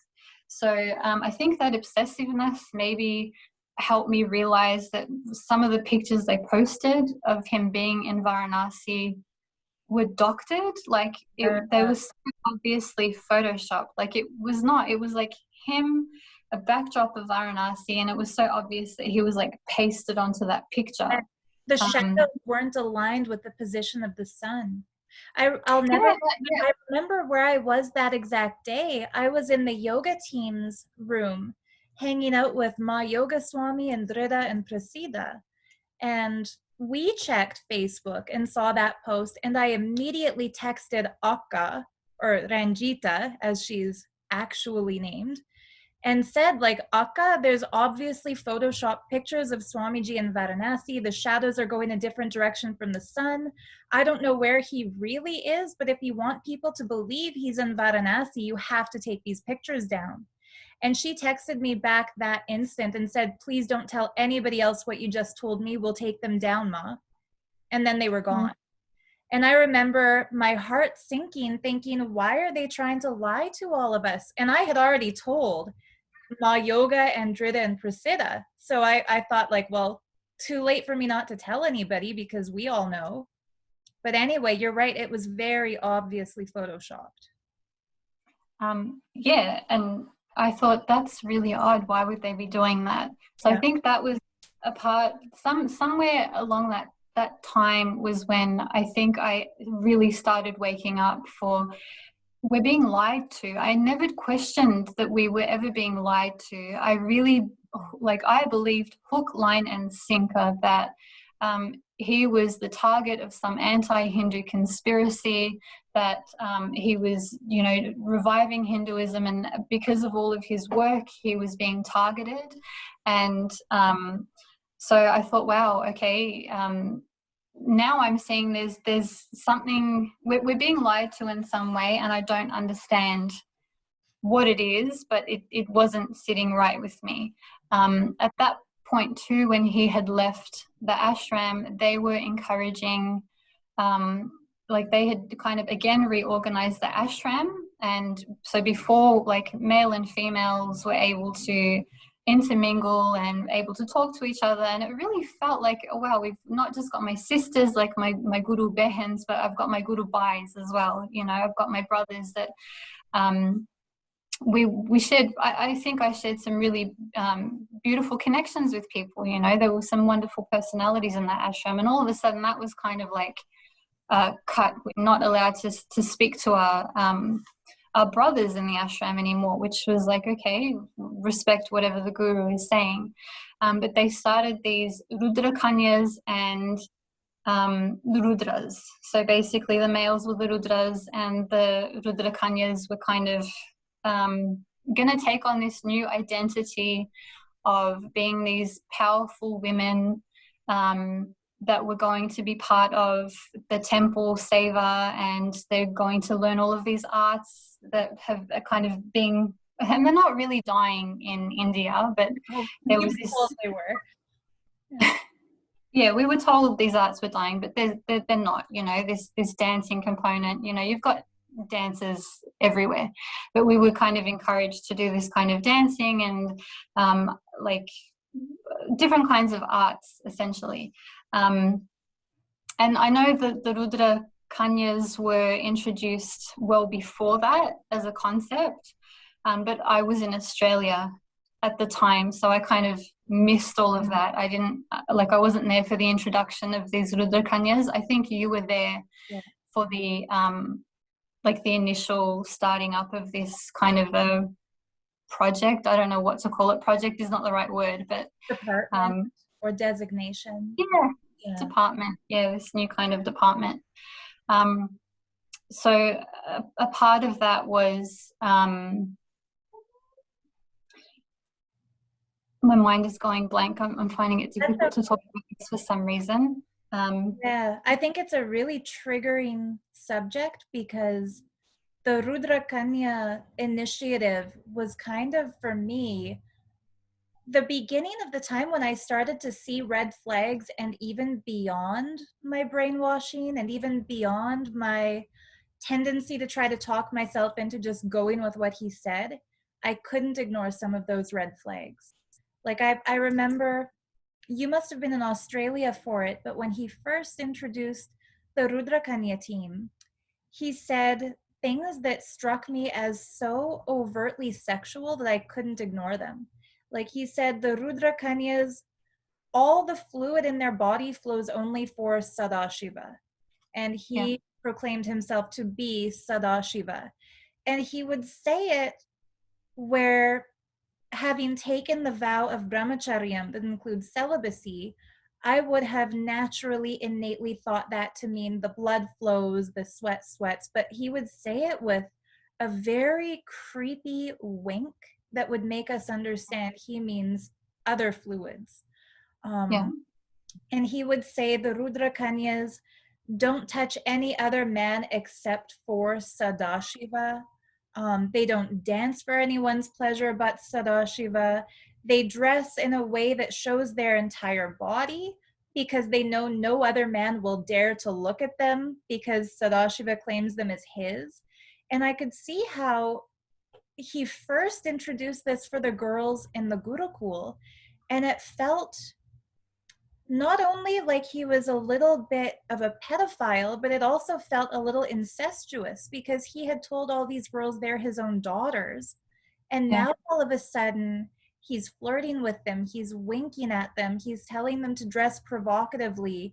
He's telling them to use their hips more when they dance. I remember one of the first dance moves was like a shimmy. And I was thinking, like, they're dancing more like Las Vegas showgirls than like temple dancers. What's going on here? So you missed the introduction that he gave, which is that they are women so surrendered to him that all their body fluids flow only for him. And the thing that was a real red flag that went way past, I think, the line that I would have drawn was when he described the Rudra Kanyas being so strongly defenders of Shiva that if anyone insults Shiva, they will kill themselves to avoid hearing those insults. And to me, like, whatever barriers I had built up in myself to stop my critical thinking, that was one step too far for me. You know, to think that if somebody's insulting him, it's better to kill myself than to listen to those insults. And I remember looking around the hall at that time and seeing people like with their eyes glazed over, smiling up at him as he's saying these horrendous things, and Yeah. feeling like, oh my God, is this going to turn into a Jonestown or a Waco? Mm, What is this leading to? And I yeah. still kind of have that as part of my motivation to keep doing videos like this one and to keep the conversation going about this fraud, is that it's not just that he's exploiting people for money and for free labor. He is hijacking people's devotion by installing himself as their god, and whatever he tells them to do, they'll do it. So Yeah. the Rudrakanyas, their responsibility was to dance for him provocatively, to dress nicely for him, never leave our rooms without a full face of makeup, learn all of the sacred arts, all the temple arts. And yeah, it was just very triggering for me. Coming from a feminist background, being told that you exist only to serve a man is very triggering. Mm, And it's so similar to what Keith Raniere did in Nexium, where he says, this is created to empower women. Like the way they had DOS, we had yeah. Rudrakranyas. And we were Yeah. told it's the feminist branch of his organization, that it's women Yeah. empowering women, it's a sisterhood, and it devolved from there. Yeah. So I think that was really like the waking up point, where things really started turning over in my mind, that something's wrong here. Again, I couldn't quite put my finger on what it was because of the cognitive dissonance. I was still so ready to accept that he is Shiva and he's only doing good by us. And the same, I'm such a feminist. Anything that empowers women, I am all for it. So I thought, wow, he's establishing something for us that we don't have. And I was kind of excited about where it was going to lead. And part of that was, so out of the Rudrakanyas, there was like this core Rudrakanya group, and what part of what we were told is that we're chosen by Shiva for Shiva. And so we were encouraged to really learn dancing beyond just like your usual classes that we had as like part of the like 1 hour routine. We had dances that we were going to perform in front of like the morning, at that time, I think it was called the Uttamottama Seva, which was like this ultimate seva every day. It lasted for about a couple of hours, I think, where they offered various pujas and rituals to Shiva, and dancing was a part of that ritual that was being offered to Shiva. And so one of the things they kind of introduced to us, not with all of the female ashramites, but just the core Rudrakanyas, and this was just my prana, so my Nirbeda became my Pranapriya. The guru gave her a new name, which gave more responsibility because she went from being a Mahant to a Sri Mahant. She progressed up this ladder within the sangha. And we were kind of, I remember us sitting in a circle and she introduced this subject, which I think she asked the question of why do we think that male sadhus are able to be so comfortable in being like naga sadhus. They're so comfortable in being naked and going in and having a bath in the Ganga, but females have a certain resistance. And I think they were kind of making us question our bodies and why we have a sense of perhaps shame or reservedness about ourselves. And so one of the things she suggested was that we as a group were going to show our ferociousness in our femininity by going to this dance in front of the whole sangha, like, which was televised on this Nithyananda TV for the whole world to see, topless. That we were going to do this dancing topless, but it was framed in a sense of we were being empowered. We were showing people that we had nothing to fear about being topless. Like if you look at some of the carvings on temple walls, you've got women that are topless. They're traditionally topless. So it's this Western notion that we need to be covered up and have some shame and fearfulness of ourselves.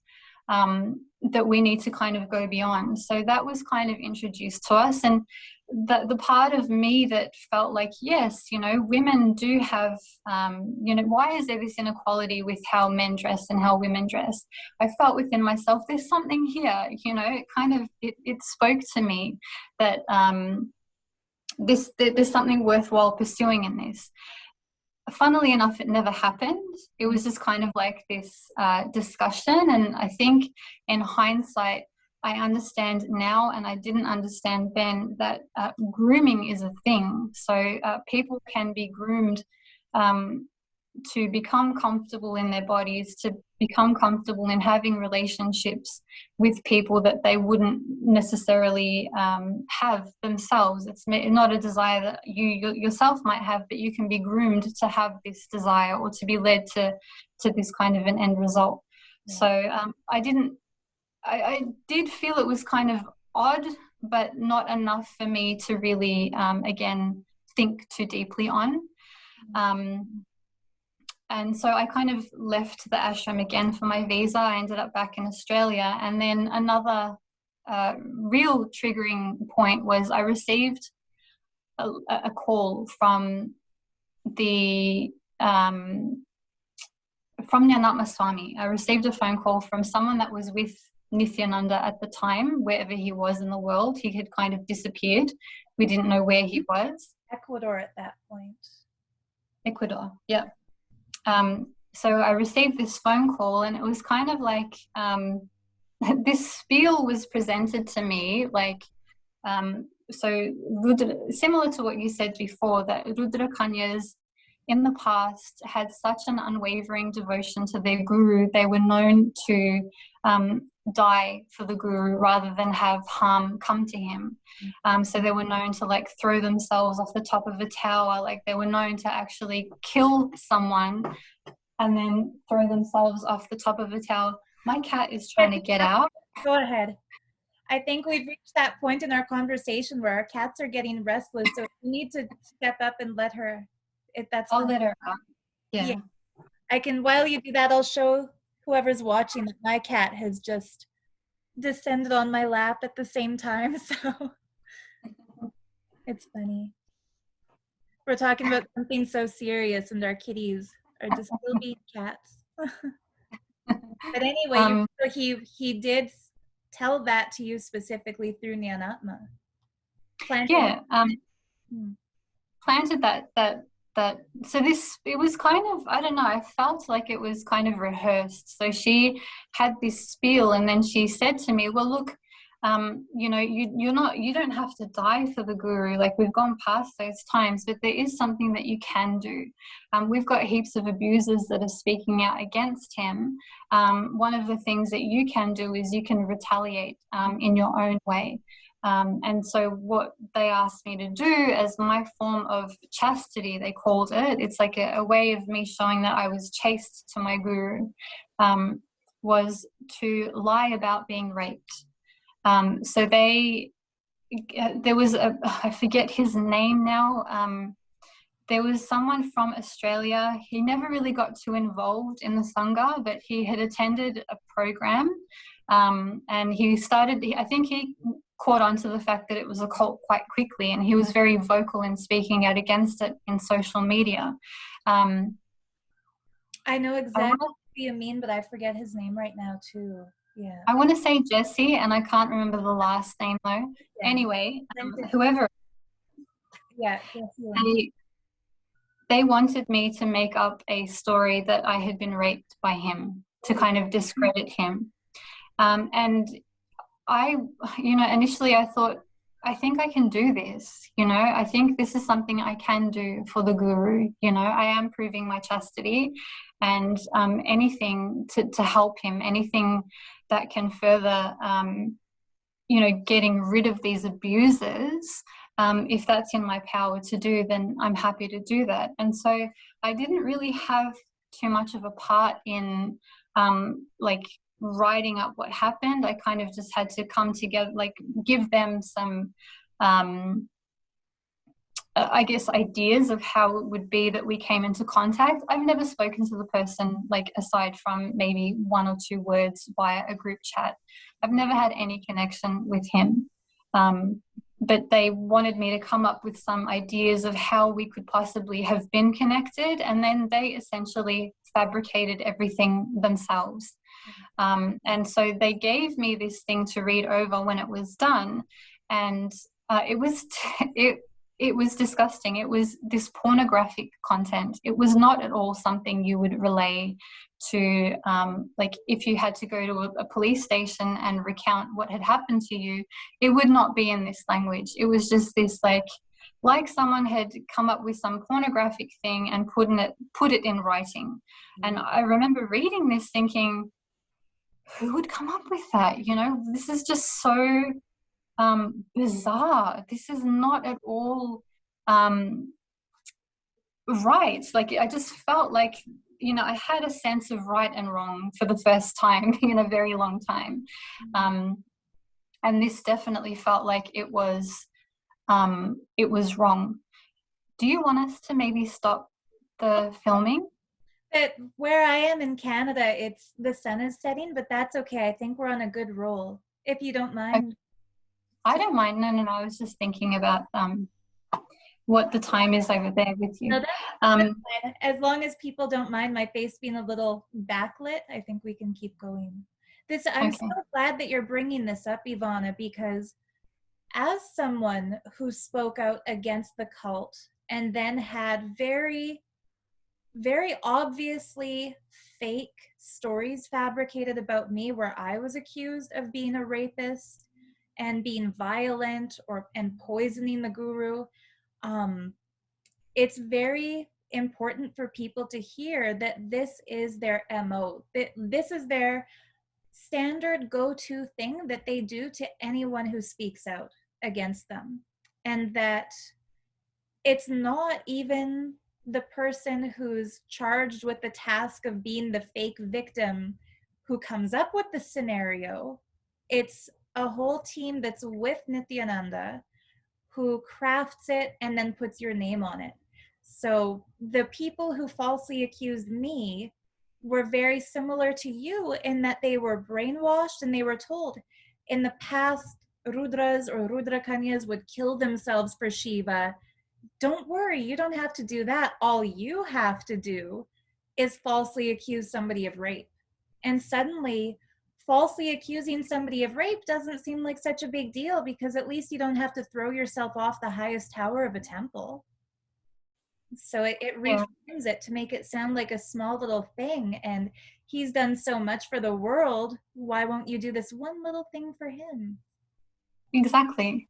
And at the same time, I think we had been encouraged to watch Wild Wild Country. So these things were kind of happening parallel to each other. So I had just finished watching that docu-series on Osho's cult. And his assistant at the time, the actions that she was taking to preserve his organization, I felt really conflicted in, I should be seeing how they're portraying the cult in a bad light. But at the same time, I felt it was almost like I know what my moral compass is within me, but I'm being asked to ignore it. Yeah. And so that was also a real point in which my critical thinking was switched on. And then it was kind of like, well, if I'm being asked to lie about these things, what else is a lie? What is real and what is not? Right. And before that too, Marion had left the cult. She had, she had woken up. She had started speaking out. And even though I knew her personally, even though I had spent so much time with her, the slander they put out against her, I kind of ignored it. I brushed it aside. And that also impacted me. If I look back, that was also a triggering point for me where, again, my critical thinking was switched on, but it was like this tug of war where my critical thinking wasn't allowed to go too far ahead because the cognitive dissonance dominated, and that would suppress my critical thinking. So I was going through this back and forth of knowing there's something wrong and wanting to think things through to conclusion and wake up, but at the same time this dominant part wasn't letting me. It was such a horrible time to go through when I reflect back on it. It was really confusing and I felt completely alone. I didn't feel like there was anyone I could talk to. I felt terrified that if I were to share any of this with anyone, God knows what would happen, you know, and I was still really fearful of going against the guru, that I had to, that some kind of karmic punishment would be awaiting me if I deviated too far away from him. So there were a lot of factors kind of going on. And I think it was a period of like, so there were like constant things that were happening that were kind of triggering me to wake up more and more, but nothing ever kind of got me out. And I think the straw that broke the camel's back was when Janardana Sharma, when his daughters were kidnapped and when they were being made to sit in front of this like satsang, and this, I think they're still doing it. I mean, I haven't watched or seen anything. I mean, it's been 2 years since I've been out. I ran away, or I wouldn't say ran away, it's not running away. I got out in February of 2020, but I found it sickening hearing how they were speaking about him. And I knew something was amiss because I remembered those girls when we were Rudrakanyas in the ashram. I shared a room with Lopamudra. I think her name is now Tattvapriya, and I remember her with her father. Like I could not buy what she was saying in front of that camera. It was like, no, this is too much. Like I know I've been fed bullshit to like throughout, you know, my experience here in the cult. There's a lot of bullshit that I've been fed, but this is too much. Like I cannot take this anymore. And I didn't know what was going on. Like, why were they being kidnapped? Like, why would they not be kept with their father? I figured out there's something really amiss. And that was when I forced myself, like, funnily enough, I had never watched. Aarti Rao has spoken up on camera. She's done a television interview. She's shared about her experiences. Lennon has done the same. You have done the same. You've interviewed so many people. I never allowed myself to really watch any of that. I felt like, no, we're told that this is poisonous for you. It will take you away from the guru. You shouldn't be looking at any of these things. You shouldn't be listening to any of it. You need to block it out and you just need to defend the guru. If there's anything being said negative against him, you have to attack. There's no thinking about it. You have to defend him. So I was, you know, throughout all these years, that was my kind of reactiveness. If I see something negative against him, I have to attack that person and I have to kind of defend him. There was always this defensiveness, but that was the first time I said, no, enough is enough. I need to look at all of the information that exists and is available. And I sat and I listened and I watched and listened to Aarti Rao's interview, and I just knew everything she is saying is 100% true. I knew there's no way that she's lying. I listened to your video and I knew, oh my God, Sarah is also telling the truth. She's telling the same thing that happened to Aarti Rao has happened to this person as well. And then I listened to Jordan's interview and it just, I think that was when the penny dropped and I realized, okay, this is the cult, you know. And I didn't have I mean, you had spoken about cults and you were using that language, but then I said, no, I need to educate myself further. And I think in your videos you gave some resources for the mind control manual. Yeah. Stephen Hasen or Hasen, I don't know how to pronounce his name. He's got a wealth of information that exists about cults. He gives this white model of how you get controlled. So I read and understood all of that. And one of the things that really stood out for me was, I think it's in the mind control manual, he actually talks about psychopaths and narcissists. And I never, ever questioned that this person that I'm worshipping would be a narcissist or a psychopath. It just never crossed my mind. So for the first time, I was able to acknowledge that, oh my God, those behaviors that I see, that I've witnessed for myself, it's narcissistic behavior. Like, it just all really made sense. And one of the things he mentions in his little booklet is that they will try to control you through sex. They will try and control you, as like the last form of control is if they can control you sexually. And that's when you're no longer a person for them, you become an object. And that was like such a light bulb moment. And I realized, my God, that's exactly what these people are going through. There's probably thousands of people that are going to experience the same thing. These people have been groomed for this experience. You know, I don't think Aarti Rao ever would have thought of leaving her husband or, you know, engaging in this relationship unless that idea was given to her. You know, it's all of that just kind of made it too much for me to pretend that I could be in that orange anymore, or that I could even spend another second in that environment. So I was stupid, though. Because we had been told we needed to receive blessings for everything, I believed I had to send for blessings for my leaving.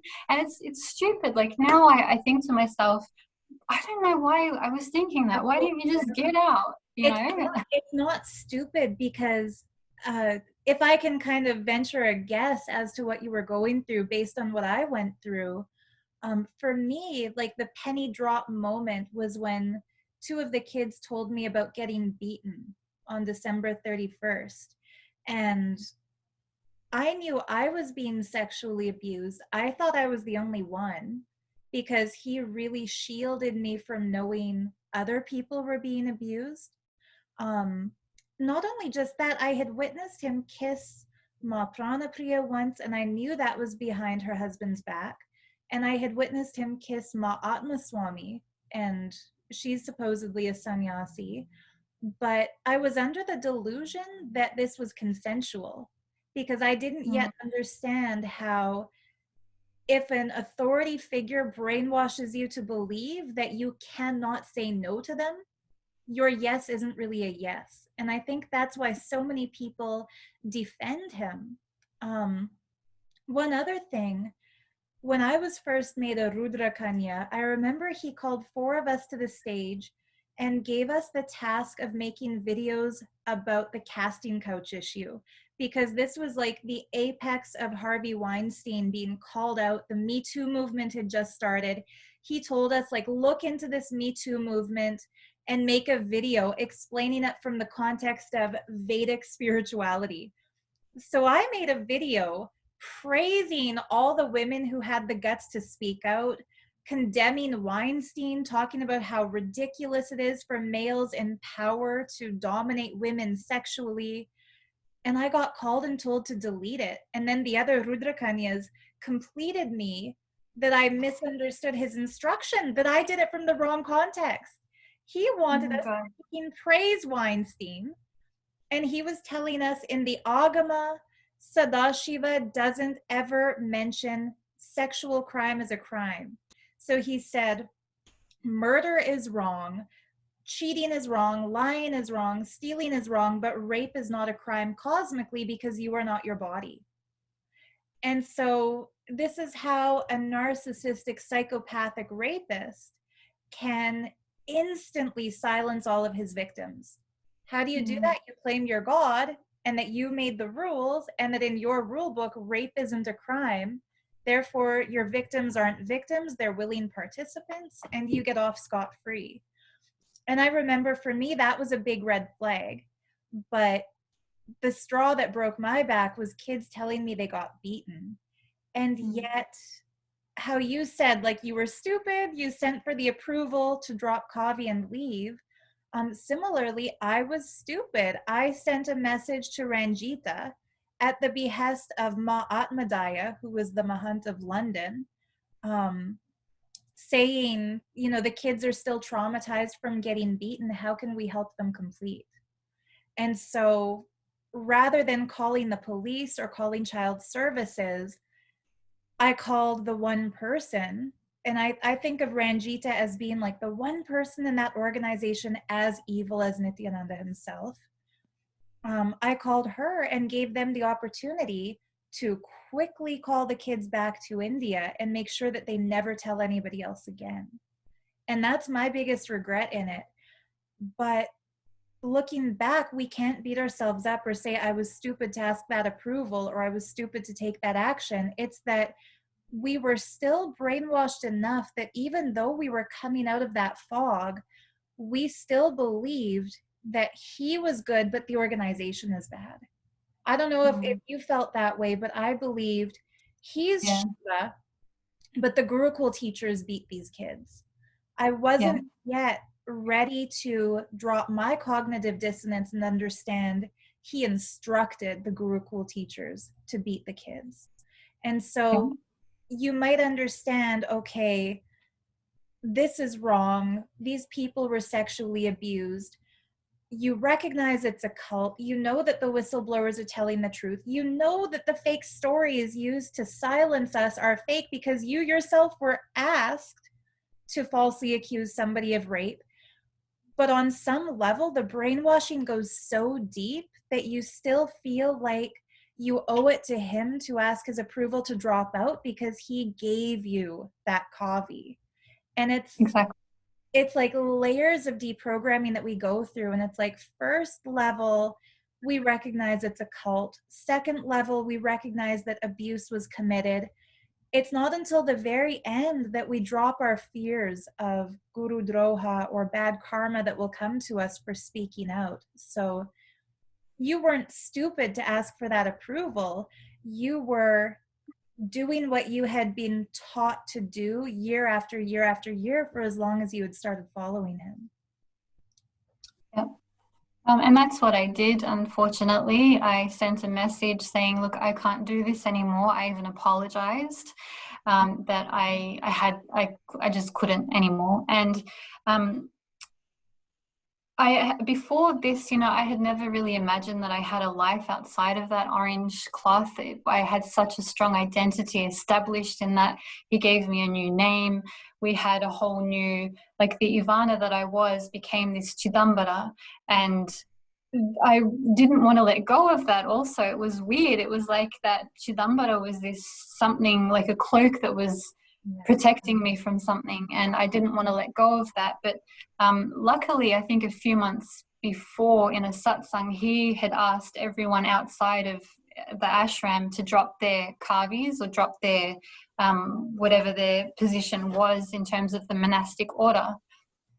And I'm really grateful he did that, because that made me actually contemplate, can I have a life outside of that? And I realized that I could. I am going to survive this. There is a life beyond the orange, whereas before I think I would have just broken down and been devastated. And I think that kind of opened up my thinking that you know what, I can do something outside of this. So when I asked for his blessings, I thought, okay, that's it. I'm going to be able to kind of drop this and leave with some sense of dignity, and I've done the right thing. But I think within 20 minutes of sending that message, I received a phone call, and it was Ranjita, and she was really sweet, and like I would not hear from that woman ever in my life, unless something was really needed. And even then it was like it just didn't happen. So to be receiving a personal phone call from her was like, wow, and it kind of it played with my emotions a little bit, because I was already going through enough having to deal with the fact that, I'm part of this, like, I'm in a cult, I don't know how I even got to this place. Everything I believed in is a lie. And then she was calling me, and she was being really sweet and asking me how I was. She's really sorry that she wasn't in touch with me more, but things are so busy. And I could hear him in the background telling her whatever he was telling her. And she was saying, look, Swamiji is saying you're his warrior. You're his warrior. He wants you to be with him. He was saying for so long that he wants you to be where he is. And like, we never hear that, Thank God. fly to Ecuador, or we wouldn't be having this call right now. You know, if he got you 100%. to where he is, that's no, that's a life sentence. Yeah. Yep. And that was what I think, that was the bait they were dangling in front of my nose was, no, Swamiji has been saying for so long that he wants you to be with him. It's just never eventuated. So many other things happened. And then they were kind of encouraging me to, they said they're going to book me a flight. They're going to get me whatever I need, and get me to where he is. And I kind of left that conversation feeling like, wait a second, I've just gone and said that I'm leaving, and now I'm in this position where I'm possibly going to another country. How the hell did that happen? You know, and I felt really confused by it. You know, it was like, how did that happen? You know, I had an intention, but it's gone in a completely different way now. You know what it is? It's like the macrocosmic, like ultimate version of if you call your cable company to cancel a package and then they wind up upselling you. It's like that's what these cults do. Like the moment you say that's it, I'm done, they pull you in even closer because now you're a flight risk. And if you leave, it's a liability because what if you leave and tell everybody they wanted us to get comfortable being topless? They wanted me to lie and falsely accuse an innocent man of rape. You know, you had dirt on them. They can't have that getting leaked. And they can't lose a person. They're having people drop out like in mass. They can't risk losing you too. So you're right, now they'll start love bombing again. They'll reintroduce a honeymoon phase. They'll say we'll book you a flight to where Swamiji is. And that's what everybody wanted who was brainwashed or believed they wanted. Yeah, Yeah. it escalates quickly. Yeah. And so that left me in this state of limbo where I was like, well, what do I do now? Because I was very conscious of the fact that, wait, this has been my lifelong dream of being at his feet. And now there's an opportunity of even though I'm aware it's a cult, even though I know that this is dangerous, I need to get out of here, I don't want to be part of this, there's still this really strong greed in me that had been nurtured for how many years, that being at the guru's feet is the one thing that is the ultimate blessing. Being part of his SM team, that's what they called it. They called him Sachalamurti, which means like a living deity.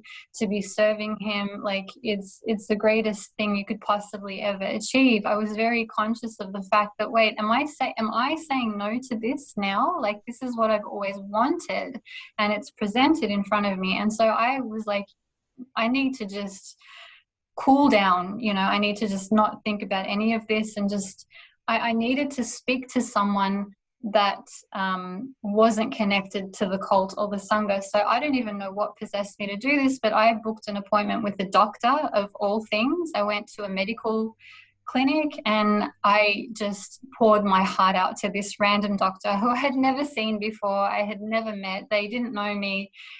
There's no history or record. It was like a clinic I've never been to.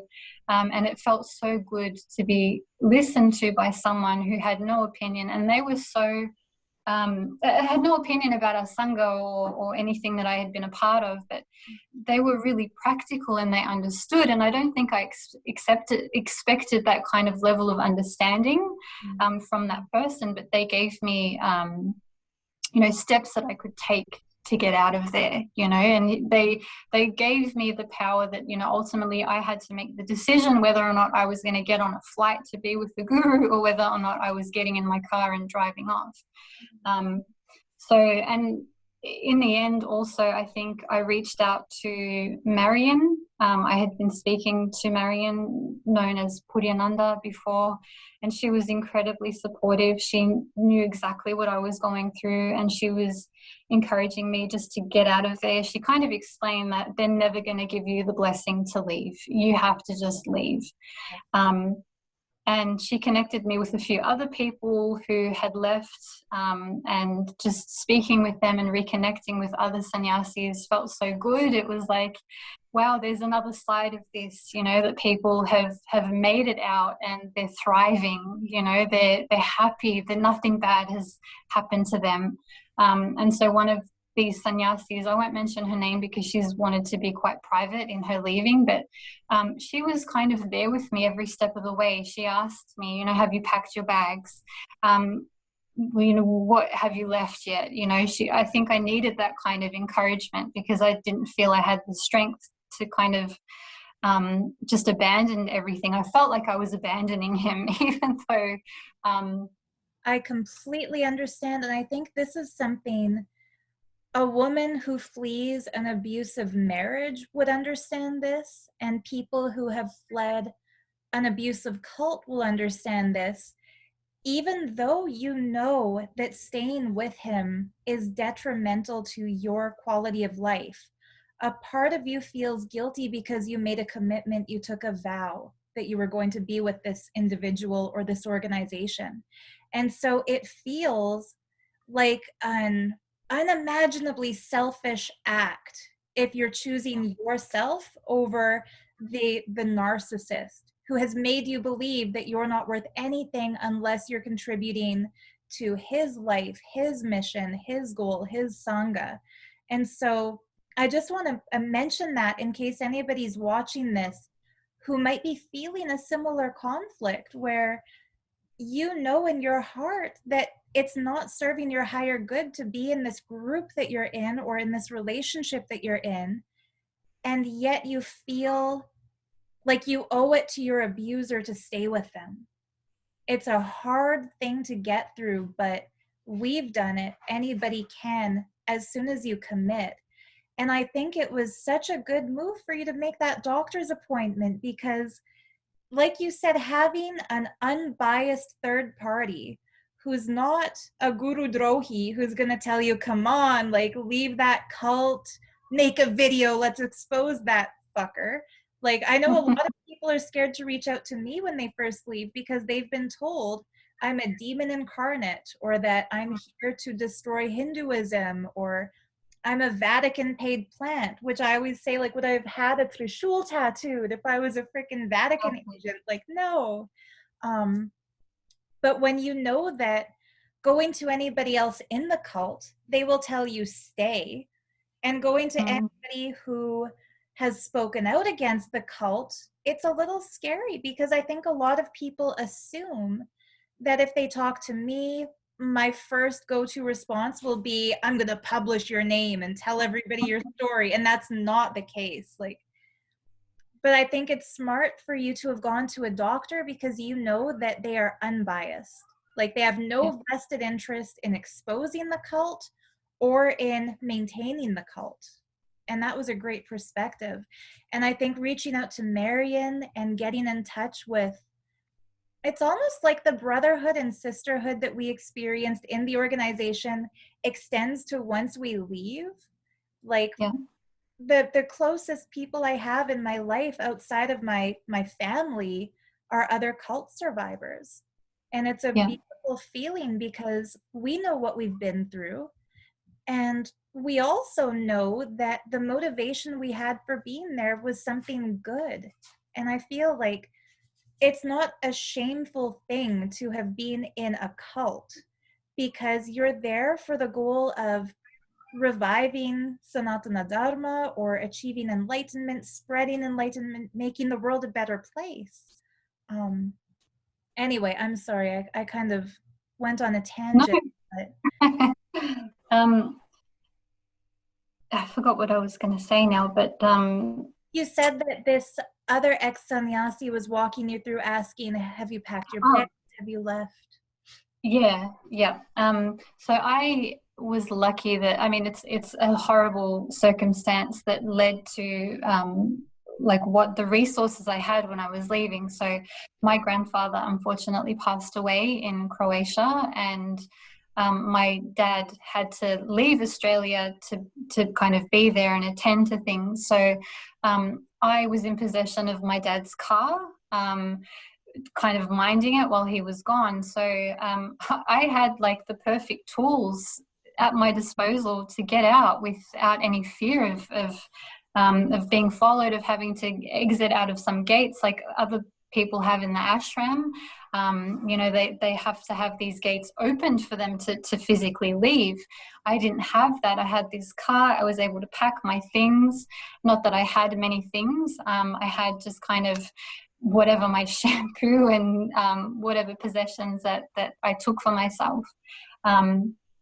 But I basically left everything behind me. I left all of my malas. I left anything that had any connection with that man. I left that all behind. And I got in the car, and it stays with me as one of the best feelings in my life. That feeling of reclaiming my power in some way. And I didn't have any clothing. I was wearing like an orange t-shirt, but I went to an op shop. I think I only had a few dollars to my name. I bought myself one item of clothing, a pair of like flip-flops or thongs that we call them in Australia. And I just removed myself from there, and I knew that's it. I'm not going back. There is no going back. This is it. And I immersed myself in, I think it was kind of weird, the time that I left, a few really big things were happening. The cult of Nexium, people were really speaking out against that cult. So I was really, I've got here a book from Oh, Sarah. yes. I have that too. I have the e-version, but yeah, very powerful what she's done to expose her abusive cult leader. Yeah. So I was reading about Nexium. I was watching a lot of documentaries about cults, and I was just kind of understanding that I've been brainwashed. There's a thing such as mind control that happens to people that I need to deprogram, and it really helped me reading all of these materials. And this Jeffrey Epstein, his kind of demise happened, and recently Ghislaine Maxwell thankfully has been charged. She's now in jail, which is so good. So there's so many documentaries that exist about similar groups and cults that operate exactly the same way that the Nithyananda cult does. It's just a matter of educating yourself about these other cults, and you'll start to kind of piece it together for yourself. But it definitely, my waking up was not like a linear track. It's not like I woke up one day and I was like, oh, I'm in a cult. It took a lot of time, and it was a lot of back and forth of having like moments of clarity and going back into this deep, I don't know, like a protectiveness of being this identity of Chidambara. And yeah, I don't regret. I think I would have regretted if I had stayed any longer in that cult, but I don't regret leaving. Like it's literally the best thing that I ever could have done for myself.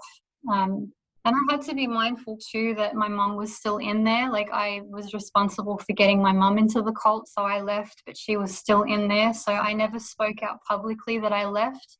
I never made a public statement that I knew it was a cult. I had to keep it to myself. I had to be really mindful of her safety, that I didn't want to compromise anything. Not that I don't know that anything could have happened to her, but I didn't want it on my conscience that I lose her to that cult because of my speaking out or anything. So I felt like I had to I was treading on really thin ice of kind of just being completely secluded to myself and just working on myself and not speaking out. So I feel like even, you know, sharing all of this with you feels really, again, like it's another part of the healing process where I'm claiming another big part of my power back, and just being able to speak out and say that, you know, there's some things happening there that are wrong. You know, that there's criminal activities going on in that organization that's pretending to be helpful and serving others when they're not actually. Exactly. I forgot that part of your story, that your mother actually also took the brahmacharyan vow. And I think you were the only mother and daughter from the Western world who were both in Kavi at the same time. Like there were a lot of Indian families who kind of took the vow all together, where Yeah. the parents separated and became brahmachari, brahmacharini, or sannyasis, and so did the Yeah. kids. but you two were the only ones from the Western world living that life simultaneously. And it is a whole other level of brave for you to have left at a time when your mother was still in it. Because I've gotten messages over the last few years from people who have had their wake up call, but their parents are still in, or their children are still in, or their spouse is still in, and so they're scared to leave for exactly the fear that you mentioned, which is that their relative might get punished for your actions, because Mm. we were always told you are responsible for everything that happens in and around you. Yeah. I remember one of the other cult survivors I spoke to told me that when I left and when I spoke out specifically, Ma Mahavidya, who was my roommate in the Audinum, got blasted, and she was told Ma Surupa Priya was always so positive and so enthusiastic and so enlightened until she became your roommate, and you passed your depression on to her, and it's your fault that she left, so you have to do tapas, you have to do prayaschita. And Mm. the crazy thing is, Ma Mahavidya, she and I would always encourage each other's devotion when we were there. We were both brainwashed, and my actual wake up came from finding out kids were physically beaten. It had Mm. nothing to do with Mahavidya, and yet she got punished just by association because we were roommates. And so, if that would happen to somebody who was my roommate there, imagine what would have happened to a mother. So, Yeah. I think it was a very real fear that you had that they could have taken it out on you. Um, a girl who I spoke to, whose father was actually with Niti physically, when she tried to leave, she was told her dad would be beaten if she left. And so she stayed. So it is something that it's a very real fear. Yeah. I'm so glad your mom is now out as well. Like, that is just ultimate success story. You both got free. She is. And I think um, I really struggled when I came out of the cult. I felt this sense of like humiliation that I had been led astray and that I could be so wrong about something I believed in so sincerely. You know, I felt like um, and it took some time. I don't feel that way anymore. I understand people are recruited. It's not like, I mean, I didn't wake up one day. None of us woke up and said, you know what, I'm feeling a little bit different today. I'm going to join a cult. You know, no one does. It's I just happened to find this video and then find these people that were connected to that guru. And there's a lot of networks in place to kind of bring people in. So that kind of sense of humiliation and that I could be so wrong about something, it was very humbling to kind of come to terms with the fact that it was still my experience, you know, like I went through this and I had to admit on the other side, like I had to admit to my brother and my family, and, you know, like a week before or two, like not maybe a week, but a month before, I was encouraging these people to spend like thousands of dollars to go and see this man, or spend thousands of dollars just to sit in a two-way video conferencing setting for a puja. And now I've got egg on my face and I'm kind of saying, well, you know what, guys, I was wrong. I think he's actually a narcissist. It's not easy to have that conversation with people, and it's not easy to come out and speak about it. But I felt the more I was able to acknowledge that within myself and talk about it, I think that possibly helped my mum kind of come to terms with it herself. Because I mean, there's years of experiences that we have. There's mystical things that happen that we can't explain ourselves, that kind of give weight to this belief that he is this Shiva, that he is this incarnation of God. I mean, that's what we were telling people, is that he is a living, walking God, and that, you know, not just that we are worshipping him, but we're encouraging everyone else to as well. Mhm. And initially, also, I just knew I had to get out, and for my mum's safety, I was like, you know what, you tell the sangha whatever you need to about my leaving. There was no public statement. there was no big song and dance about it. I think they told the sangha that I had gone to Croatia because my grandfather had passed away, and that was kind of going to phase me out of Right. like the sangha's awareness of me. Yeah. Um, and so I deactivated my Facebook account. I basically became invisible for a really long time, and it's only after my mum got out herself that I was like, phew, I can breathe now, and I can really start my life, start this new chapter of my life, you know? Good for you, and good for her too. And yeah, I think for a lot of people, what's even harder than leaving the cult is facing all the people who are ready to say, I told you so. Like, I fucking Yeah, told you that guy was a fraud, crazy man yeah, sitting on a golden throne, going like this and expecting people to jump. Like, you thought he was God. You know that for everyone who tells you, I'm so proud of you, you woke up, congratulations, there are also going to be people saying, how did you ever fall for that in the first place? How were you yeah. so gullible? How were you so stupid?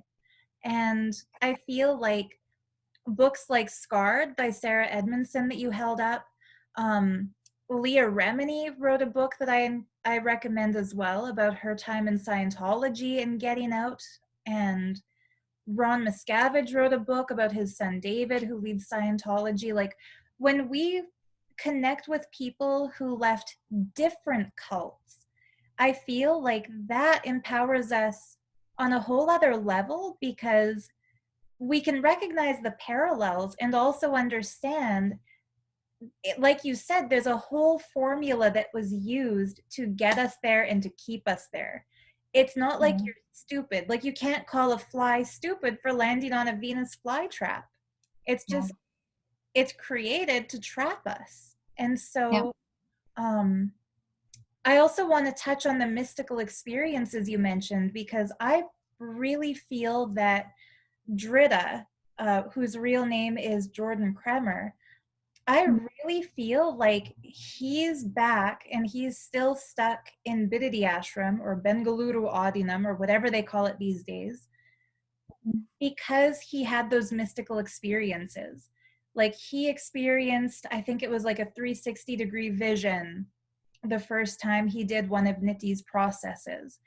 And there's a term used in psychology regarding cultic experiences called faulty attribution, where we have a genuine experience, but rather than recognizing and honoring it as the result of our self effort or spiritual practice or connection to the universe or whatever it might really be, we faultily attribute it to the leader who's claiming ownership of us. And so many of us experience things like remote vision and body scanning that were undeniable. Like, I did a body scan for a man once, and I told him, under the layers of clothes you're wearing, you have a black pendant, and it represents one of your planetary connections in Vedic astrology, and you have varicose veins. And I went on and on.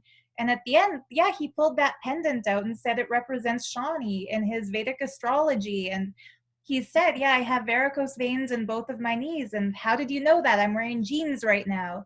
And it's like, I know that those were psychic, accurate psychic experiences. However, I know now that that was my natural gift. It's not something that fraud blessed me to have. It's something that's always been there. And in my case, I feel like I'm able to come to that conclusion because I was doing tarot readings and having those experiences long before I ever heard the name Nithyananda. But I think for a lot of people who have never explored that aspect of themselves before, when their very first experience with something not explainable through convention, Western science, when their first experience of a vision or a third eye expression happens in that atmosphere, and you're told it's the spiritual incubator, it's the breathing space of the master, it's Swamiji's energy or his darshan or his initiation, they start to believe that their life is like segmented before it was magical and after it was magical, and they see him as the key to unlocking that magical, very exciting, very enjoyable part of their life. And so no matter how terrible it is to get blasted or to find out that your guru is a pedophile and is grooming the Gurukul kids for sexual abuse and is probably abusing a lot of your friends and they've just never told you about it because they've agreed to stay silent. Like for somebody like Drita, all the negatives don't match how enjoyable his Satori experience was. And because he believes that came from Nithyananda, he is a lifer. And I think if people could understand, like how you had mentioned, we had so many mystical experiences that we know are real. If they could understand, leaving the cult doesn't mean we disown all of our spiritual experiences. It just means we validate that they are ours and not crumbs thrown to us by this fraud on a throne. We Yeah. become even more spiritual. And just because 100%. yeah, just because we were told if you ever leave, you'll never get enlightened, you'll never find another guru, you'll never, you'll be stuck for janmas suffering. It's not true. And we don't have to believe that. We don't have to be limited by that. And we don't need to have a guru in order to realize enlightenment. It's not it's not required. And having a fraud guru who has us chasing shaktis or siddhis, which they actually are, is even worse than just being on our own living a worldly Maya driven life. Because when you had said really early on in this interview that part of the recruitment to inner awakening was that you'll have these third eye reading experiences, and you felt that's not your motivation, but then it became the goal since the organization stressed the importance of it. That's like another turn that gets taken in our lives where instead of being genuine spiritual seekers, we become trapped. And I think like it even says in the Vedas, don't run after siddhis. Like Patanjali says in the Yoga Sutras, practicing yoga or striving for enlightenment don't get diverted by the appeal of manifesting these powers. And there's a Yeah. reason that was said, because people can get so swayed from their path. I don't mean to get too mystical about it, but I think in a lot of ways, Nithyananda, or I call him Mithyananda with an M because it's impermanent bliss, he's like a demon. If you really Yeah, read the Vedic scriptures, what an avatar does versus what a demon does, he's doing the demonic path, which I agree. yeah. And I'm not saying that to make anybody scared, just to say like his curse won't actually curse you. Like there's nothing he can say. Committing guru droha against a fraud is not actually guru droha. And psychology, I think it's called Psychology Today, recently published an article where they describe the way a narcissist will convince an empath that the empath is the narcissist. And one of the things a narcissist will do is reframe it so that if you describe what the narcissist is doing that hurts you, the narcissist will say, "You're abusing me. How dare you point out the mean thing I did to you? That's abusive. You just hurt my feelings. You said this bad thing about me." And so when Nithi tells people, those of us who are telling the truth about what happened to us are abusers, all he's doing is exposing himself as a narcissist. So yeah, I feel like it's so important that you mentioned you had these spiritual experiences there that can't be explained, because I think that for a lot of people, that's like the one last hurdle they need to jump, is that they'll say, well, if he's really a fraud, then explain body scanning or Mm. explain remote vision. And I feel like my explanation for it is there are many groups outside of Nithi's cult who are also exploring body scanning and remote vision successfully without his initiation. And what that Yeah. means is that you would have been able to do it if you had joined one of those groups instead. So it wasn't a gift from him. It's just you were forced to sit in the hall chanting Sanskrit mantras and trying to do this over and over and over again. Eventually it worked because that's just what happens if people sit long enough and keep practicing. So, okay, Exactly. rant over. And it was weird too, because I think I woke up on various different levels, like mentally, emotionally, and even spiritually. Like there came a point at my deepest, darkest hour where I really, like, I realized it's a cult. I felt so helpless. I felt so alone, and I felt kind of disconnected, but I wanted to connect myself to something higher. And again, something mystical happened outside of the guru where I won't go too much into it because I don't really know where it came from. I can maybe just a deeper part of myself. But at that time, we were kind of asked to chant this Nithyananda mantra, like Om Nithyananda Don't have Param to say Shivam. I it. don't want to say it. I don't want to say it. I really don't want to say it. But it was that. It was like on repeat 24/7. And it was like in front of, like, before satsangs, it was just like this droning, continuous thing.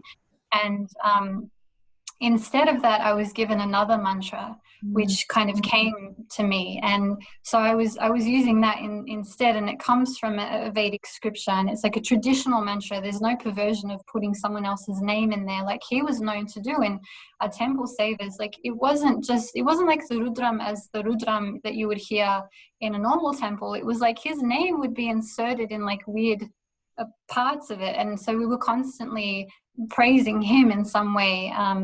Which was also bizarre, but fair enough. Like I didn't know enough about mantras and that side of Vedic scripture to realize there was anything really wrong, you know. But so this kind of mystical thing happened outside of that, and that also gave me some strength within myself that no, my spirituality is my own. It does not have to be connected through, again, proxy to a guru. It was always there within me, and I think that helped me kind of come back to myself and give me that strength of knowing that can't be taken away from me. It is really there deep inside of me. And later, like now, I realize that it gave me a sense of I don't have anything to fear by leaving him, but I didn't know that at the time.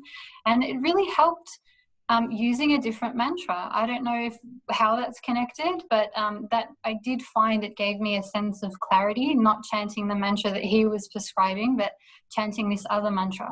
Yeah. So, and I think that's really valid. Like for a week before I made my first video going publicly, I listened to Kali mantras on repeat and started chanting them once a day just to reconnect with the Hindu spirituality or the Vedic spirituality I had pre-Nithi. And it really was empowering. I could feel her, energize me. It was almost like a cosmic mother saying, you got this. Don't worry. I'm with you.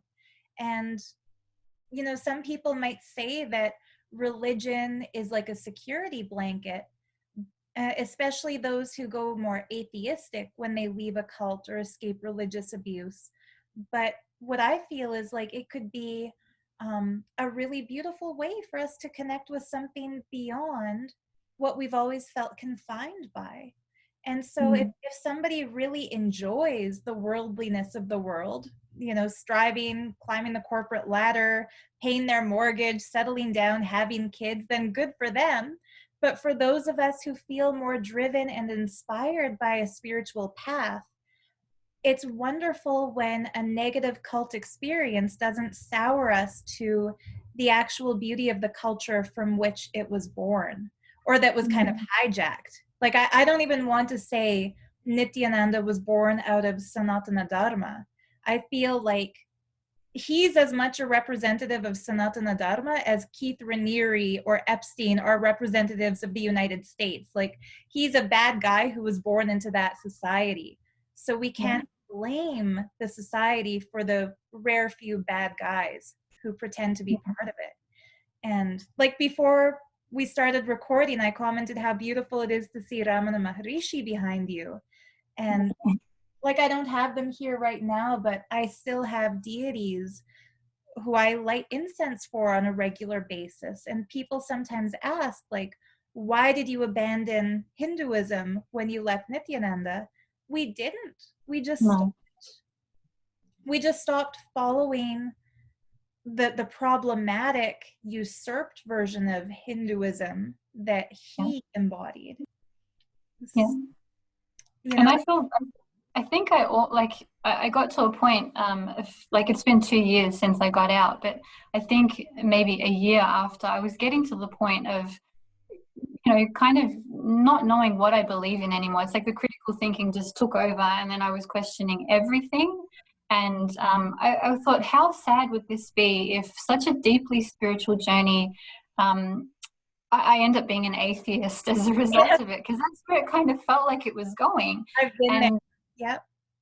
yeah, but like, I don't know why. I've always felt connected to Ramana Maharishi, and I've always felt connected to his teachings, and I still find this deep joy in lighting the deepam for him, or going to a temple and appreciating deities. Like, this is not about like the whole experience of being in a cult. They'll say it's guru bashing, or they're trying to, like, there's this attack on gurus in India. No, it's not actually. This is just a way of them to protect this network of criminality they've got operating, under the guise of Hinduism. So it's not that I'm deeply connected to spirituality. I'm deeply connected to Ramana and his teachings, and I'm all for the tradition of guru-disciple relationships, but not where people are being exploited or abused. That's not a guru-disciple relationship. That's people being taken advantage of, someone in a position of authority and power, harming others just however they want to. Yeah. So Absolutely. Yeah, I think that's a great note for us to end this on, which is that, the last step for people who still feel like they owe some level of gratitude to that fraud is that you don't have to deny your mystical experiences or your inborn spirituality or the psychic powers that you have awakened. It's in you. It's your connection. You have that choice. And leaving the cult doesn't mean you have to leave Sanatana Dharma or the deities or the temples. You can, but you don't have to. And it's the ultimate freedom is choice. And he would tell us choices are not freedom. But that's just one more ass backwards way he would manipulate language to make us brainwashed. In reality, choices are freedom. And it's so much sweeter to have a spiritual connection when it's your choice to have it. And I just hope everyone who has been manipulated by any narcissistic psychopath cult leader discovers that freedom moment, like the happiest experience we can have of driving away and leaving all the crap behind. Like, you put that so well. You left the malas, the coffees, everything, and just drove away and felt so good. Everyone can have that. Everyone can. yeah, So, absolutely. yeah. Thank you so much, Ivana, for being here on my Thank channel. you. It's a joy to talk to you. You describe things so beautifully. And anyone who is watching, if you feel like you're in a cult, or that the group that you're a part of or a relationship that you're a part of is taking over your personal freedom, causing negative emotions or poor health in you, if you're being sleep deprived, if you're being lied to, if you're being manipulated, guilted, or shamed for being yourself, you don't have to put up with that. You do not owe anything to abusers who are abusing you. And if you feel like you're being abused, you probably are. And I would recommend that you get help. So whether that be taking the path Ivana took and just book yourself a doctor's appointment and tell a medical professional, do that. There are also psychologists and psychiatrists who specialize in mind control, people like Dr. Rachel Bernstein, Dr. Stephen Hassan, and also less publicly known cult recovery experts who you can reach out to. A lot of them are active on social media, so you can just Google cult recovery psychologist and reach out, book an appointment, send them a message. They have the resources that can help you free yourself. I'd recommend the book Mind Control Manual to understand what was done to you. And I would recommend all the documentaries exposing cults, Scientology and the Aftermath on A&E with Leah Remini, The Vow, which is exposing Nexium. Understand that what you're going through is not because you're weak or you were easy to manipulate. It's not like you did anything wrong to be targeted by this kind of group. It's that you were sincere and your sincerity was exploited. So don't feel bad at all. Don't feel ashamed. There is life after this, and we will be more than happy to welcome you into the community of cult survivors when you're ready to claim your power again. So thank you so much for watching. You're welcome to leave a comment below if you feel drawn to and if you feel safe doing so. Otherwise, if you were one of our guru bhais or guru behens and you're on that verge where you feel like you're ready to come out, even if you've lied about me and falsely accused me of shit because you were ordered to do so, I do not blame you and I will not hold it against you, because we all know what kind of pressure we were under to comply with instructions. So please don't let that be a barrier. And yeah, your life is yours. Just take it back. Okay. And I'm going to end the recording on that note. Let's see.